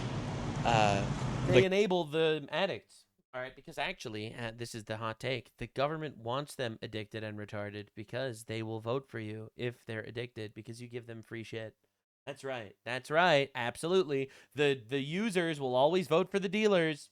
No doubt. They're all addicts. It's the most immoral system in the universe, which is why I approve of biblical law. That's right. Absolutely. It states clearly in Leviticus that if you steal, you must pay back double the amount you've stolen. It doesn't matter if you steal $1 or $1 million. That's right. You steal, you get caught, you pay back double. And you know what? That bitch ain't gonna steal again. The government will literally fund other organizations, nonprofits, to give them enough money so they can buy syringes, the pipes, the foil, and the like elastic band so they can continue to do drugs. But then on top of that, they'll give them that bag, right, of the needles and everything, and they're like, okay, and then just in case you overdose, we'll give you a Narcan so you can bring yourself back to life. So it's like very counterintuitive. Like, okay, here's everything, and then for you to kill yourself, but paid by you and your tax dollars. And here's this to revive you once you're about to die. And would you ever vote for Gavin Newsom as president? No, I don't like him. I don't like that guy. A lot of people call him New Scum. Oh man, that guy right there, bad news right there. Nick Shirley, how long you guys been living in LA for? And remember, this is in LA. This is in Libtard Central. All these guys are leftists. Whole life? It's Nick Shirley on YouTube. And would you vote for Gavin Newsom to become the president? Fuck no. Why not? This shit. Yeah. Hey, I'm not for him either. We're on the same team here. But well, Gavin Newsom, he's making it pretty obvious that he's going to make a run for it in 2028. Good luck. And why would you not vote for Gavin Newsom? No comment. No comment. How have you seen the state churn since he's been in? It's real bad. Would you vote for Gavin Newsom as president? For president? Trump. Yeah. You like Trump? Yeah, fuck with Trump. Right now we're doing a live stream with talking people because Gavin Newsom's making it pretty obvious that he's going to make a run for it in 2028. Would you vote for him? No, I have a very strong opinion about him, to be honest. Everyone has a strong opinion. Well, I mean, speaking about the waste on the ground, there was lots of money that was designated that he was supposed to use to help clean up the streets, help, clean up the encampments. I'm sure you've come across lots of tents and lots of homeless people, and that may make the city even more dirty. And, we... Wow. designated lots of money, and he. No one gets radicalized by Gavin Newsom like the people that live in his state. This is like getting like people become radical right wingers the moment migrants move in next door from Somalia. Man, what a nice Pakistani family moved in next door. They wake up at 5 a.m. to blasting Islamic chanting, but you know, whatever, we get used to that. Was supposed to. If you don't pay attention to the rape gangs, they're fantastic people. Like, where did that go? Yeah, nobody really knows. Where does that go? I don't know. So 30, whether it's 20 billion or 30 billion. Yeah, I heard that's a lot of billions. But yeah, who knows? That's like, and that was years ago. So, and then I heard he was running, and I'm like, what? Okay, well, I guess we'll just not talk about the missing money that was probably embezzled. Yeah, and did you see that recently? He had Charlie Kirk on his podcast, and well, he started a podcast, which was kind of strange. Like, he's governor, shouldn't he be worrying about his own state rather than running a podcast? I guess he's an influencer now. Yeah, now he's an influencer. When I become governor, I'll probably have my own podcast, so I'm gonna eat my words right there. But absolutely. Would you vote for me as governor of Utah? Governor of Utah? Yeah, if you came to Utah, you could come vote for me. Would you vote for me in like 8 years? Yeah, I would vote for you. I think I'd do a pretty good job. Yeah. And so Gavin Newsom, he starts his podcast. He should be running the state, but he's pretty worried about getting this podcast up and going for these next 4 years.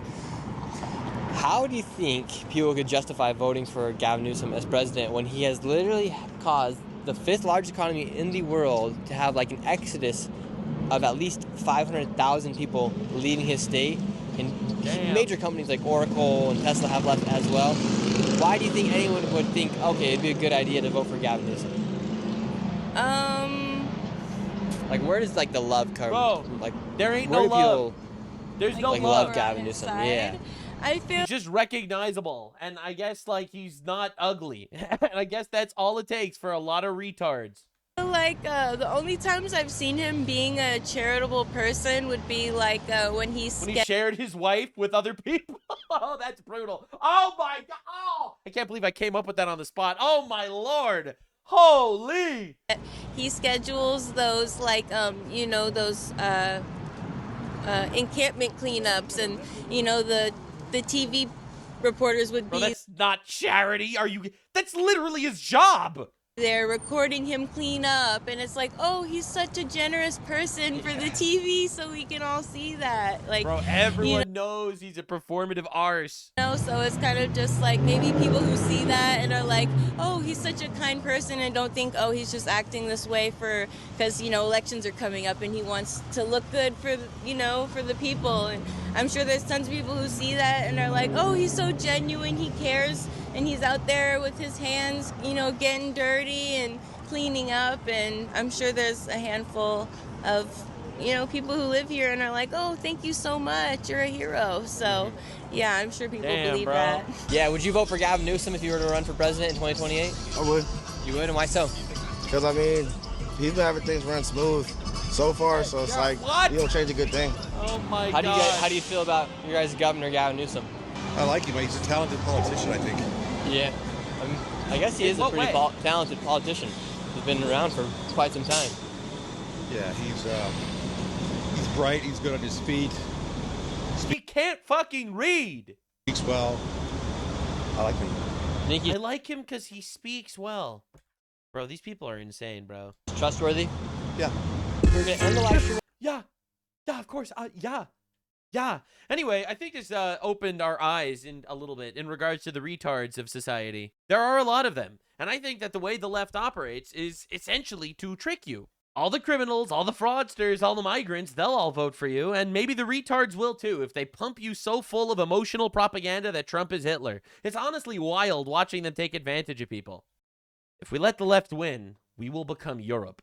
Let's take a little look into our neighbors in Europe, shall we? Because if the left wins here, we become this. All right, so this is what the inbreds of Bradford think of their host nation and people. I really love when they say the quiet part out loud. Look, man, I've been so radicalized ever since I saw that Somali interview with the guy say, hey, don't you think that there's negative repercussions to raping women? And the guy's like, well, I mean, technically she could scream if she gets raped. I was like, wow, dude, maybe we shouldn't be inviting these people into our countries. Well, Europe is finally fighting back and passing votes to deport millions and denaturalize more. Fuck them all. Fuck reform. Fuck all of them, yeah. They're fucking pussies. Yeah. Why do you think they are onto the Pakistanis so much? Because they hate because they can't be used, bro. They got no culture. They got nothing to them. What culture? That's right. England has no culture. That's right, ladies and gentlemen. The West has no culture. It's the Pakistanis that bring culture to the West. What have they got? Beans and toast, cuz. That's right. I mean, yeah, we have rape gangs, but hey, at least we have good food. I mean, I love when people use this argument like it actually makes any sense at all. We could borrow your cookbook and deport yo ass, and our culture will improve. England's national dish is fucking chicken tikka, cuz they've taken everything from us, yeah. They've robbed out of India and all that shit. Yeah. They robbed us because they could. All right, you want me to introduce you to something fucking awesome? Imperialism. All right, I'm sorry about that. You're not allowed to be based anymore and think that it's fucking awesome that England conquered the world. No, you have to make believe that that's an obviously horrible thing. Look, I'm just saying, Zimbabwe before colonialism was a shithole, during colonialism was beautiful, and after colonialism was a shithole. You tell me the common denominator, motherfuckers. And besides, if England was so bad, why are you there? I love how every migrant fucking hates America and hates England, but desperately is trying to come and leave their shithole behind. Not giving nothing back, yeah, and they're trying to get us gone. They brought us here, bro. Then they're saying, oh, we shouldn't have come here, go back to your own country. They brought us here. It don't make sense, guys. 100%, man. They brought us here. They invade illegally on like these little fucking boats. They brought us here. Yeah, no, they didn't actually. Not in these numbers. Well, are you absolute insanity? All right, yeah, so people from the 7th century sandpit are desperately upset that England has no culture unlike them. Let me introduce you to the culture that they came from.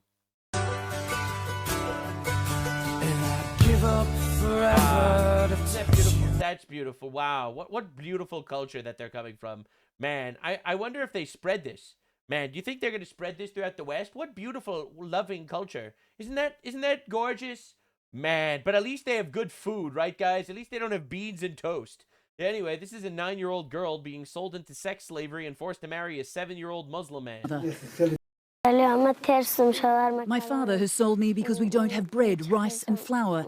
He has sold me to an old man. Can they criticize Epstein? My guy, you worship an Epstein. He's bought Parwana for 200,000 Afghanis, just over $2,000 US. 2K, and he bought a little sex slave forever. Covered up, Parwana whimpers as her mother holds her. This is your bride. Please take care of her, says Parwana's father. Of course I will take care of her, Is this the culture you're bringing to England? replies the man. His large hands grab her small frame. It's fucking horrifying, by the way. Parwana tries to pull away. As he carries her only bag of belongings, she again resists, digging her heels into the dirt. But it's futile. The fate of this small, helpless child has been sealed. Yep, let's bring these guys in by the millions. They could totally assimilate into our cultures. Anyway, speaking of assimilating, this is just a fantastic example of all that assimilation that I hear so much about. All right, so these are Brampton residents yelling in outrage as their city leaders approve daycare expansions right in front of their faces. Mr. Service all in favor? All in favor, please raise your hand. All in favor, please raise your hand. All in favor, please raise your hand. And look at the council. All in favor, please raise your hand. Is there anything you're noticing about the council that's voting? All in favor, raise your hand. Wow, you mean to tell me that all the Sikhs voted the same way? Motion carries. I can't believe all the Indians voted the same way. This is so weird. So you mean to tell me that we import tons of people from the third world into our countries, they get positions of power, and then they just outvote us and destroy us, literally only favoring their own little minority? So weird. Isn't that odd? And by the way, if you don't want to vote them into power, then you're racist, actually. All right, this is a horrifying story of a toddler, a 2 to 4-year-old, suspended from a nursery after being accused of being transphobic. A toddler was suspended from a nursery after they were accused of being transphobic or homophobic. I just cannot believe this. The Department of Education data revealed the child is either 3 or 4 years old. Wow. A D of E, a Department of Education Wow. spokesman, said all pupils and staff should feel safe. Safe. I can't believe I'm reading this. Should feel safe and protected at school and should never face violence or abuse. The education. But you don't want the teacher, part-time groomer, by the way, to get offended that a 2-year-old called her ma'am instead of sir. The Secretary has been clear that she expects school leaders to enforce good behaviour, and we are committed to a comprehensive programme of behaviour to support. This is shocking, man. All four schools. I'm a top. Even the media is like, I don't even like, how do we even do this? This is crazy, right? And you thought that's bad? Well, it's everywhere. This is a guy in Iceland also facing prison, right? He's facing prison for this. Understand how cucked these people are. Leftism is cancer, all right? It is evil. It is. So yes, when Shoe on Head calls me out and say that I just, you know, basically smear leftists as a whole, it's because they're fucking evil. That's right. I do smear them as a whole because their ideology is demonic. An activist in Iceland, Elder Christensen, chairman of Samtökin. An activist. 22, a gender-critical organisation that supports single-sex spaces and opposes the medical transitioning of children, is... Listen to how he described this. Being investigated by police over 7 posts he shared on Facebook and X, where he expressed criticism of male breastfeeding. There is a guy going to jail in Iceland for saying men cannot breastfeed. Are you hearing this correctly? And the teaching of gender diversity. This is fascism. All right, fascism is, I'm going to throw you in jail because you're challenging the narrative. To children. He's faced questioning by the police, and although not yet charged, his solicitors expect he will be charged and convicted. So I'm joined now by gay rights activist Elder Christensen. Elder. Well, I'm really glad we got gay rights activist here. Perhaps you could start by, I mean, this sounds like an extraordinary story. Perhaps you can start by explaining what it is you tweeted or put on X or whatever we're calling it these days. They're arresting a gay rights activist because he criticized male breastfeeding. Understand where we are. This tweet in question with the breastfeeding, I believe it was put, I believe I tweeted it in August of last year. It was a Pink News article which was telling us, the reader, how wonderful it is for men or trans women to be able to breastfeed and why it's good for mom and baby. And I put forward a staunch criticism of that, and I wrote, you know, that rag, meaning Pink News, you know, advocating for such practices, because if you think about male breastfeeding, then obviously... I've never thought about male breastfeeding, actually. Until literally today, I've never even thought about it. Because it's fucking retarded, and we don't need to live in this delusional reality. They do. In Iceland, they do. You have to understand how lucky we are that we don't have to live like that. They do have to live like that, because they don't live in the best country in the world. They live under this bullshit ideology where hate speech is criminalized. It's the man cannot carry a child nor give birth to it. So what is the motivator behind a man actually taking drugs, domperidone, to induce lactation, to breastfeed the child? Whose needs is exactly whose needs are being satisfied here? Is it the needs of the infant, or is it the needs of that person? I just listened to this discussion, and it's just shockingly disgusting, man. Shockingly disgusting. This entire discussion. Why can't we just agree to the reality that men can't be women and women can't be men, and these people have mental illnesses? And we all know this is true. Okay, I am convinced. I'm convinced that 90% of the leftists that say that trans women are women, 90% of them don't actually believe it. It's literally just the talking points. This is shocking. It's shocking how far we've fallen. This guy's getting arrested for saying males breastfeeding is stupid. And who is taking the drugs and trying to breastfeed an infant. And of course your criticism was very robust, and you said that it was a form of child abuse, and yes, that there was a fetishistic aspect. Yes, I used the P word, pedophilia, in this context, because, and I stand by it, because if you do use or if you are not a gynophile, and which is a sexual fetish, and if you are using infants or children for that matter to satisfy your sexual fetishes, it's pedophilia. He's literally just completely right. I don't think that all transgenderism is the autogynephiliac fetish. I think a lot of it's just a mental illness. But the reality is, this is fucking insane. What is going on? What is happening? Youth Center, this is in England, did not want to report 16-year-old girls raped to authorities because, quote, Muslim boys are already under enough police scrutiny. Oh, German media claims. It's German media. It's not British media. Every day I wake up and I read an article from Europe and I literally just freak the fuck out that this is real. That we have the same, like, cultural foundations as these people. Hitler fucked up so badly that these retards are scared to be called a Nazi to the unbelievable extent that they are literally letting Muslims rape their children and not call them out of fear of being called a Nazi. This is like complete moral psychosis. Now, the fight back is actually happening now. This is the Dutch politician Geert Wilders. He's been based as fuck from what I've seen.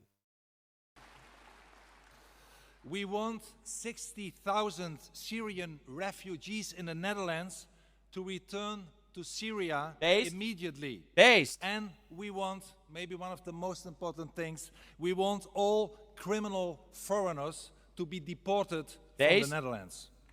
That's right. And people are actually starting to wake up. The right wave that's happening is insane. This is Rupert Lowe. Rupert Lowe is a British politician basically running on, we are going to deport fucking everybody. Some exciting news to share. Restore Britain's membership gone up through 120,000. That's double the Liberal Democrats. Double. Almost entirely done through social media. Less than 6 weeks after launch. Less than 1 week after our official registration as a political party. Our ground game is now firing. Approaching 400 parliamentary constituencies. Now that our local branches are up and running, introductory meetings happening every day. And essentially, it's actually picking up steam despite having just starting because people are tired of this. Breaking, the European Parliament voted in favor of removing all tariffs on the United States industrial goods, completely caving to Trump. First they say Trump's a fascist, you're not allowed to play the game with him. But every single one of them is going to cave to this guy because he is actually a man, and these people are weak, effeminate, feminized retards, and they'll always cave. Now, this is a new era, the likes of which we've never seen anywhere in Europe. Parliament just voted for a new stricter return regulation. There is a new consensus in Europe. The era of deportations has begun. And it is adopted. Damn, bro. So Look at that. Okay. No, stop clapping. Stop being happy. Stop being happy about this. Through, guys. Look how fucking unhappy she is that this passed. It's the liberal women that have destroyed society, let's be honest. I'm not trying to be controversial here or anything, but we gave them the ability to vote, and then the elite started brainwashing and manipulating them through emotional propaganda, and now they're all voting left. And we had to deal with this radical left push. And now we're finally fighting back against, quite literally, radical feminism, which destroyed Western civilization. Breaking. The European Parliament has voted in favor of making it easier to deport illegal migrants from Europe. The Swedish member of the European Parliament managed to build a right-wing majority on the question. This is insane. And you know who else had enough of this entire migrant bullshit? Japan. Japan is so tired of it, they elected the most right-wing government they've ever had. The Japanese are quickly losing their country, but when they speak out against it, they get attacked by exactly that. As in Saitama City, Japan, their elected leader marched against a foreign festival for allegedly having ties to terror, and even though he was surrounded with police protection, somebody had no problem walking up and smacking him. God damn. It's so crazy because this shit doesn't fly in Japan. Japan is like such a respectable society. They don't believe in petty crime. The crime rates are super low. The people are so respectful there.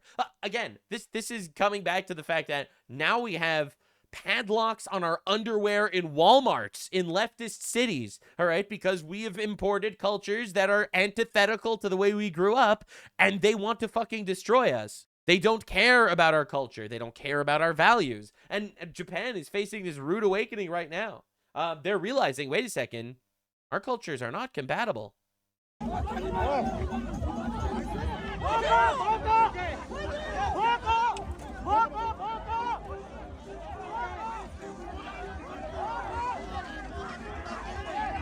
Damn, bro. And as another this dude just stayed on, he was in shock. Look, I mean, in a way, I think one of the reasons why he's staying on the ground is like, he just got the best political campaign of his life. He's out there campaigning. I think this is like the big anti-Muslim guy, the campaigning that Muslims are violent or whatever, and then a Muslim beats him up in public. Like, I mean, this is the Japanese equivalent of Trump getting shot at. And as another masked non-Japanese man... What? You mean to tell me he was a foreigner that didn't assimilate to Japanese culture, that did something completely uncouth? Tried to steal the camera. Another angle shows the police getting splashed with an unknown substance. What is that? As their group had no issue shoving police, as apparently he was with the guy that hit the city councilor. Why even supply law enforcement if all they're gonna do is provide a barrier for them to hide behind and basically refuse to make any arrests? As the internet's explanation goes into the tensions between the Japanese nationalists and foreigners for potentially having ties to a group their home country had I thought it was Kurds. Yeah, I expected it to be Kurds. Saitama especially has massive issue with Kurdish migration. There are a lot of Kurdish people that show up, and shock of all shocks, there are now literal Kurdish terrorist organizations in Japan. I mean, you mean to tell me that Muslims that come from Muslim countries start terrorist organizations? Muslims starting terrorist organizations? Ha! That must be some Islamophobia swill that you're hearing. Designated as terror. But when you look at the Japanese articles, that roughly translate to admitting the assault occurred, with the authorities refusing to release information on the investigation, but concluding the article on how this was a Kurdish festival. Didn't see that coming. They put on national costumes, held hands, and danced to folk music. Why the hell were they compelled to include any of that, as if anybody seeking the article on the attack needed to know the peaceful aspects of the gathering, not the several assaults that occurred, both on their elected leader and the police, which just lets us know Japan is suffering from the same liberal nonsense we are in the US. I don't think it's nearly as bad as in the US or in Europe especially. Oh my fucking God. But yeah, it's bad. Absolutely. It's bad everywhere. The media sphere is a giant propaganda campaign pushed by elites across the world to guide the world down the path that they want to guide us. It's evil. Always tells me that it's just a lunchbox and that it's not that deep. But it is. And I'm going to take you down with me, because the bento box is also a symbol of Japanese empire. Patriarchy in any country is always going to be closely linked to nationalism. Bro, I didn't realize they had these woke retards like everywhere, bro. This is insane. The bento box is racist? Holy fucking shit, dude. Woman, go back into the kitchen and pack your husband a bento box. What are we doing? What are we doing? This is insane. Because women quite literally make humans and are socializing them for the next generation of laborers. But it is also a direct correlation with how much you love your country. Because those lunchboxes are not only beautiful, but they're also really well thought out in terms of nutrition. So there's this spirit of wanting to raise these really strong and healthy citizens for the nation. I always get the ick because it just reeks of nationalism, whether it's subconscious or not. I think so for someone like me who teaches gender in Japan, it's really, really difficult for me to come in and say, hey, that's actually oppression. Nonsense like this. It's not oppression. You're retarded. Stop it. Oh my God. It's unbelievable that even Japan has these retards. They're everywhere. They're everywhere. They're everywhere.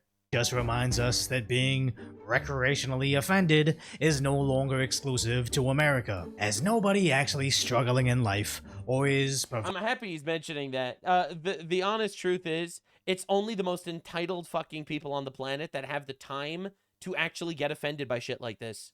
You think the Iranian people under the regime of Islam actually give a shit about stuff like this? They're trying to survive.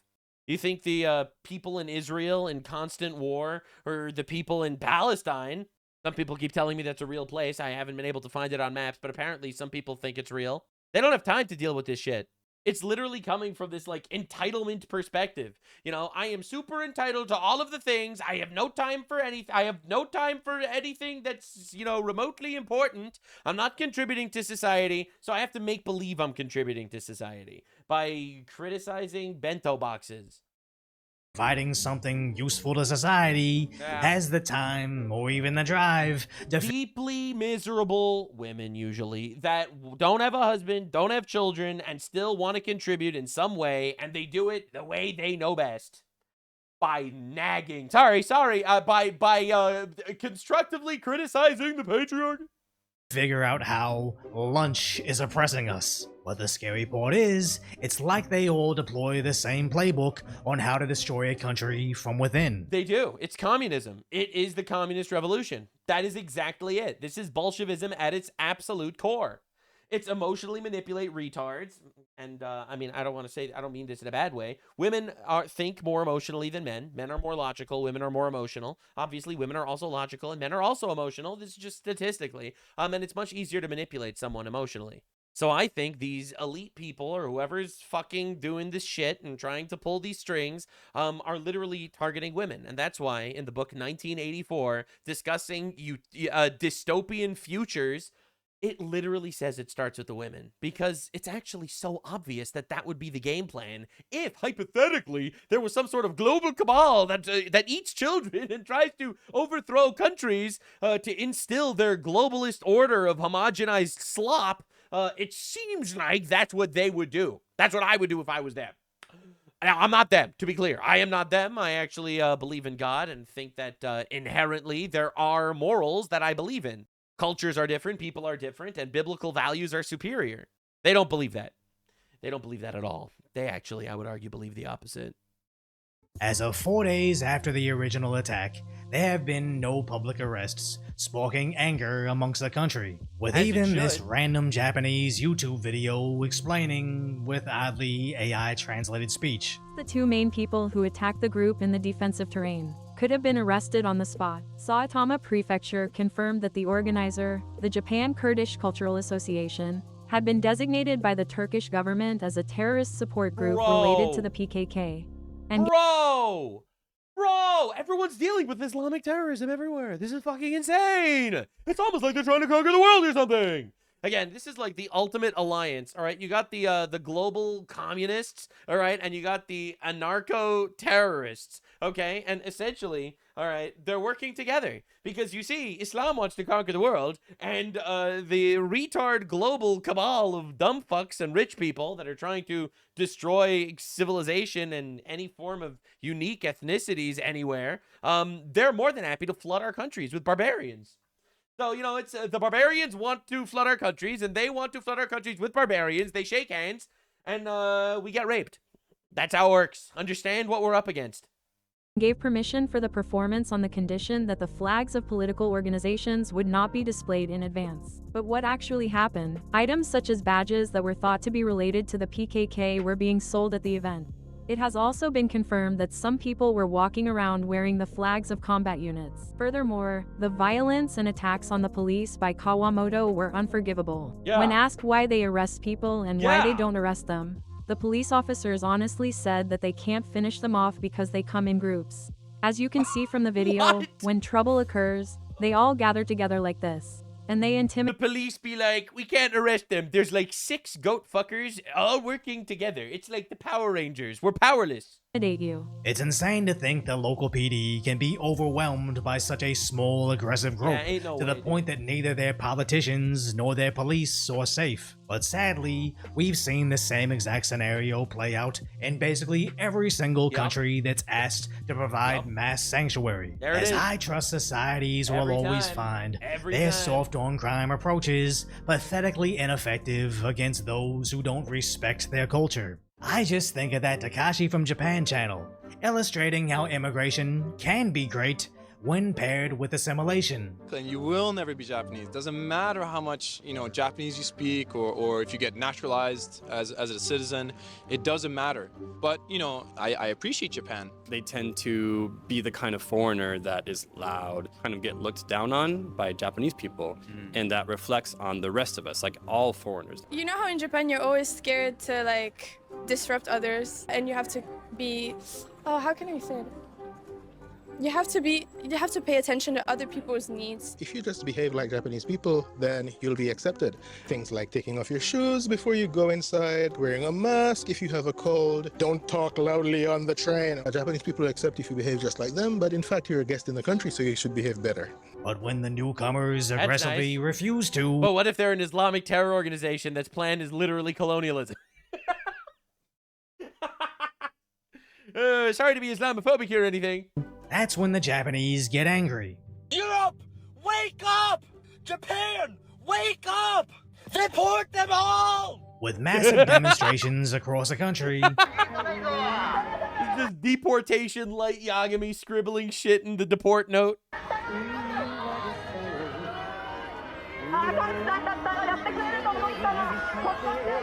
And anti-immigration marches featuring the Imperial Rising Sun flag. Hey.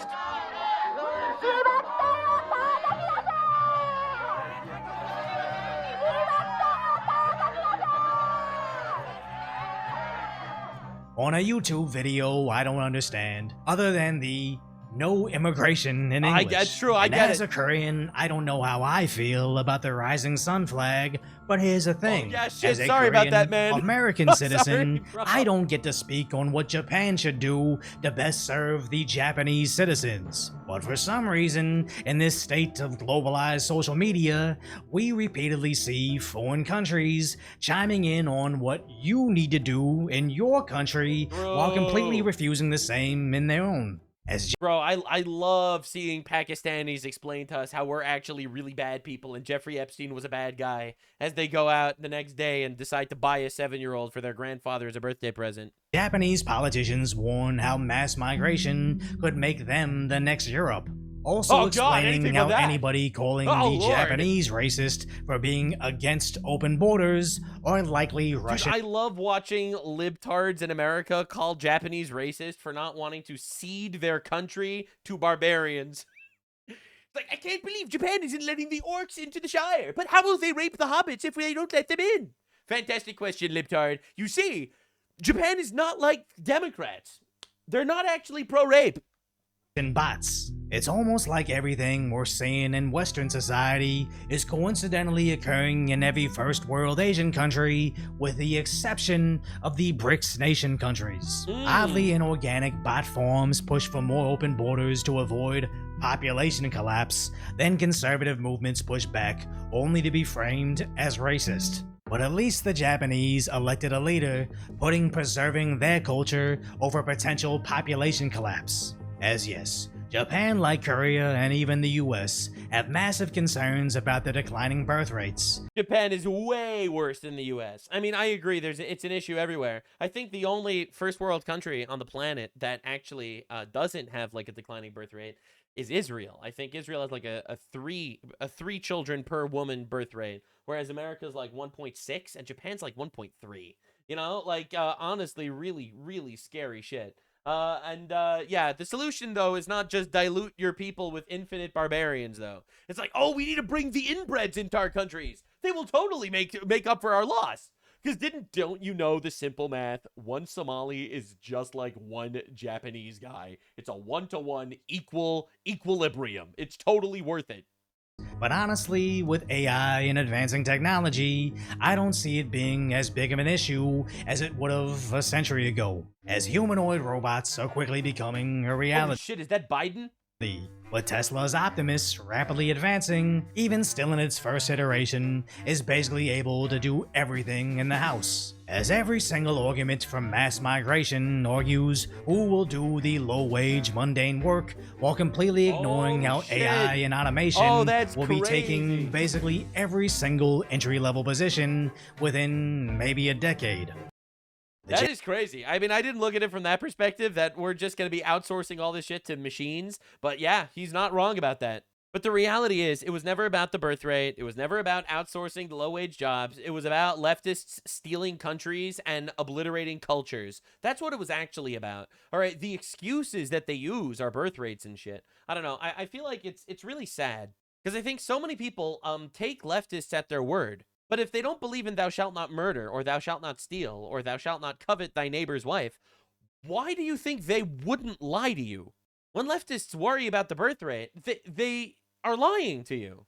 Their actions prove that they are lying to you. They support abortion. They tell women not to get married, right? They say become a girl boss and get a career. Don't actually settle down. They tell you children hold you back, when the reality is children are your source of life and happiness. That's not when living ends. That's when living starts.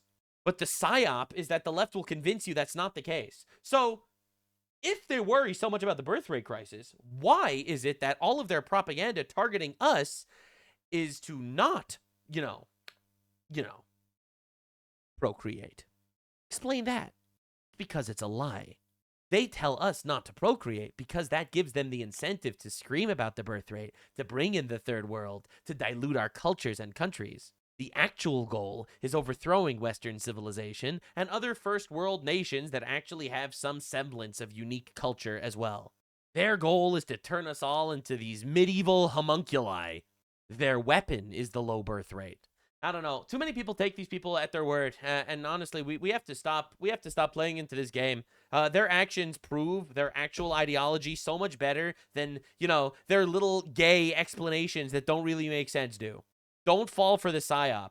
Be better than that and win. Get married, have a family, have some children, honor God. Be the change you want to see in the world. It's 2026, the year of the Great Crusade. These motherfuckers are going home. Anyway, that was today's deep dive on all the things that matters. You definitely want to see tomorrow's. Tomorrow's is insane. There was so much that happened on the home front. There's literally a rebellion going on in New York. It's honestly insane. You definitely want to subscribe. But anyway, this was today's mega deep dive. I do a deep dive every day on all of the things. See you in the next one. Bye.